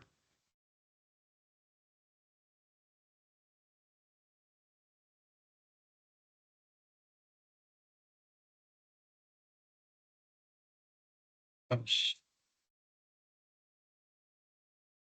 So if we look at Amazon, Amazon will have, good Lord, 1,000. Ever how many orders we got? We got that many different delivery addresses. But you're not going to have a customer that's got 1,000. Amazon's different because it's a drop shipment, right? It's Amazon takes the order, they collect the money, they are our customer, they're the one that's going to pay us. And then we ship it to the customer for tile. Then we ship it to the customer because Amazon doesn't stock our product. They just send us the order, we ship it. so I feel like there's definitely some customers that might get up to 1,000. There is a way. Yeah, for dealers. I mean, there'll be thousands and thousands. I think there's a Yeah. way. Talking about the daily contracted. Yeah. I think there's a button for one-time shipment or something. There are one-time customer Okay. buttons. Let's see. We want a big customer. He Yes. puts an order delivered to this customer's address. I don't want to save it in their delivery addresses or that thing where you said they all say. Yeah. Well, you could save it by your customer name. That's what, is that what you're trying to say? Is that you, Jessica? Yeah, no, I was gonna say, there is a way that you can just do like, so it doesn't save all the addresses, in the customer's account. Yeah. Whenever you're, putting in a new address, there's a little toggle that says like one time, and you can toggle that on. It'll let you ship it to that address, but it doesn't save it in the customer's file. Perfect. Yep, that was the answer. Thanks. You're welcome. So it is very manageable. Okay. You can have it either way, but we have a lot of installers, dealers that do installation right too with STI, which is what Jessica's talking about, or with Xgrass. And so we have a lot of different delivery addresses for certain customers. You can log them or not. The way we do EDI, the orders that come down from Amazon or Shopify or WooCommerce, those orders, when they come in and we're shipping them, but our customers actually Shopify or our customers Amazon, we do have a delivery address with the customer's name where we're shipping it there. All right. That concludes this. Josh Personal just walked in and we are going to talk about inventory in Houston. So if you don't give a flip about inventory in Houston, you can leave this call. But if you want to hear it, you are more than welcome to stay online. So I've talked to Josh over the last couple of days, and the things that I've told him is like, hey, we need to be able to import this inventory into Houston West, so you guys have something to ship, right? We also need to label that inventory. If it is inventory coming from purchase screen, it's easy. We issue a PO, done. If it's inventory coming from another Turf Hub store, there's no PO. And it's all Turf Hub. How do you have a PO interdepartment? So we can move inventory from an existing Turf Hub QuickBooks allocation. We can say, hey, this inventory is going to be moved. Dennis will handle how that's done, but we'll take it out of QuickBooks and move it into Dynamics into the Houston store. But we just kind of need, if it's coming over on, if it's on the water right now, coming over on a ship, then we can receive part of that PO. We can put part of that PO into Dynamics and receive the part that we're going to get. So there are options, but I don't want that option to be, or the 30 or 31 days in June. 30. I don't want that option to happen on June 30th. I want that to, at least give me a couple days to get it in, make sure everything looks good. Because when we import inventory, we'll import it into our test system, do all this testing. If it's good, we move it to production. If we don't, we do it again. right? So it just takes a while. So it can be massive data. I don't think Houston West is gonna be a big deal. Or if everybody else is gonna be a big deal, but I don't think Houston West will be that big. But we need to talk about how is that gonna happen? When is that gonna happen? And the other concerns Dennis has. That's it. So Cassandra's given me a list of, a wish list about turf that she wants in Houston West. Yeah. So, not that it's here, but I mean, we know we'll start picking. We haven't done anything yet until, until it gets closer because those rolls are being sold as they hit the ground. But we can get you a list of what we think we're gonna move over there and then again, what's on the water that might come there for storage as well. Okay. Johnny, correct me if I'm wrong, I think what you're needing is, you need exact roll numbers and sizes and all stuff that we can't really do other than probably from a container until a day or two before. I think. The earlier the better. Yeah. How long do you need? Are you asking what's staying?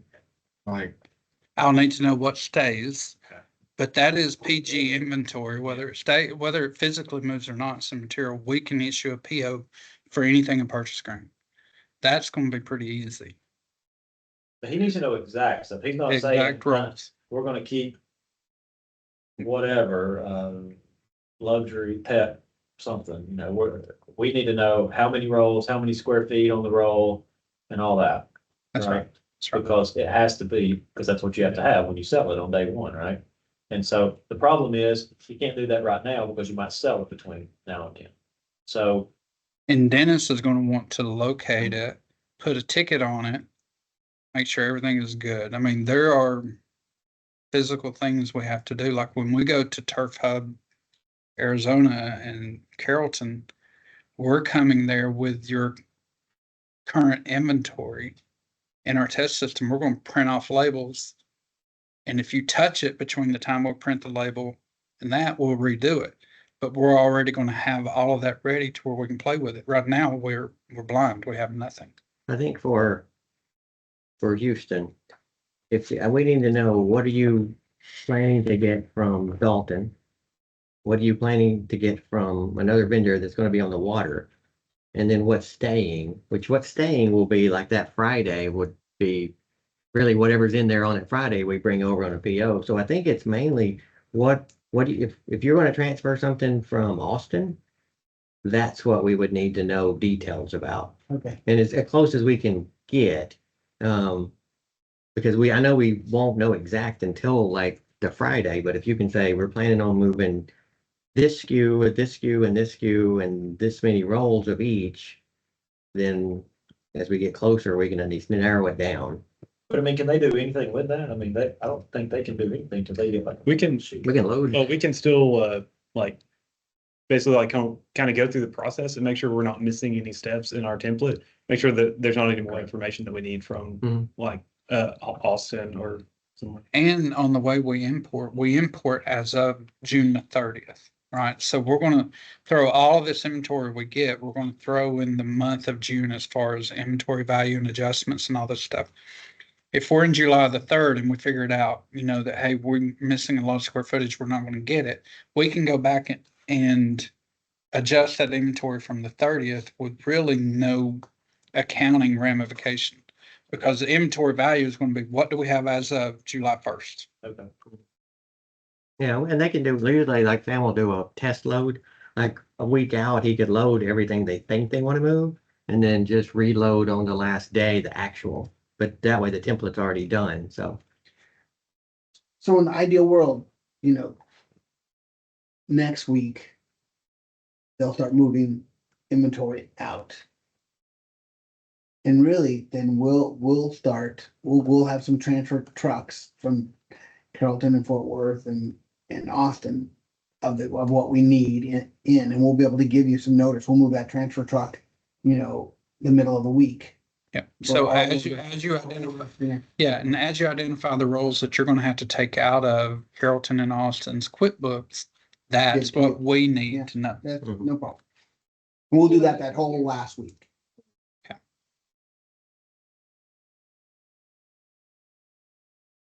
Well, what are large customers? Fine. All right. Good enough. The week before is what I'm But hearing. what's your deadline is, what is your deadline? when We need the for- Final list has to happen. When is July 1st? Hold on. For Monday. July 1st is a Monday. We want a list in our hands around the 24th. Okay, so what does that mean for? That doesn't mean it has to be exact. Yeah, because we probably wouldn't start moving inventory over until the 25th, till that Monday. But you know what you're going to move because you're loading trailers, right? Now we'd load it Monday, Tuesday, get it to the warehouse. Right, but you're not, are you going to pick it as the Hyster's picking it up, or are you going to say, Yeah. hey, go get these 10 rolls? And as soon as you identify, I need it. 24th is ideal. I can live with the 25th. It just gives us time to test and prep.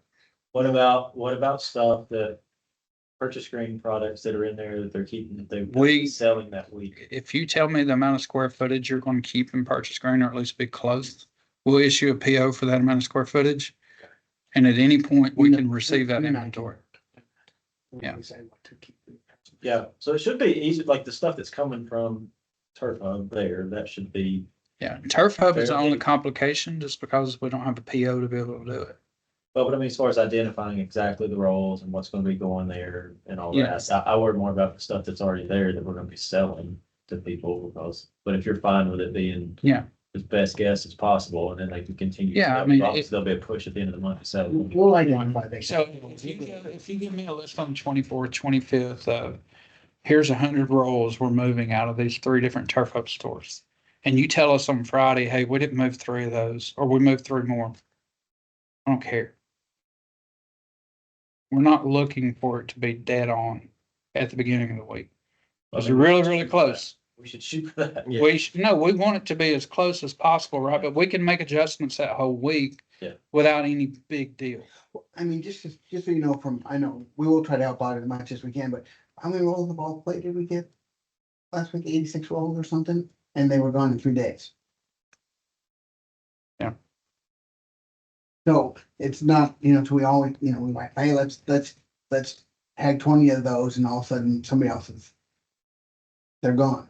Well, I'm thinking too, we can go heavy on the purchase screen stuff to start with, keeping that, and then you have maybe a little bit of Turf Hub. So for instance, if that, is it all play you're talking about? If ideally you want to have 20 rolls in Houston West, maybe set aside 10 or whatever, 5 or 8 for that first week, and then after that, it's easier to keep bringing stuff Right, in, right? absolutely. And just say, these absolutely have to go to Houston West, don't touch them, Get that and we'll get them initial over push. there, right? Because I think if you try to say, it has to be 20, you're gonna lose a lot of sales, right?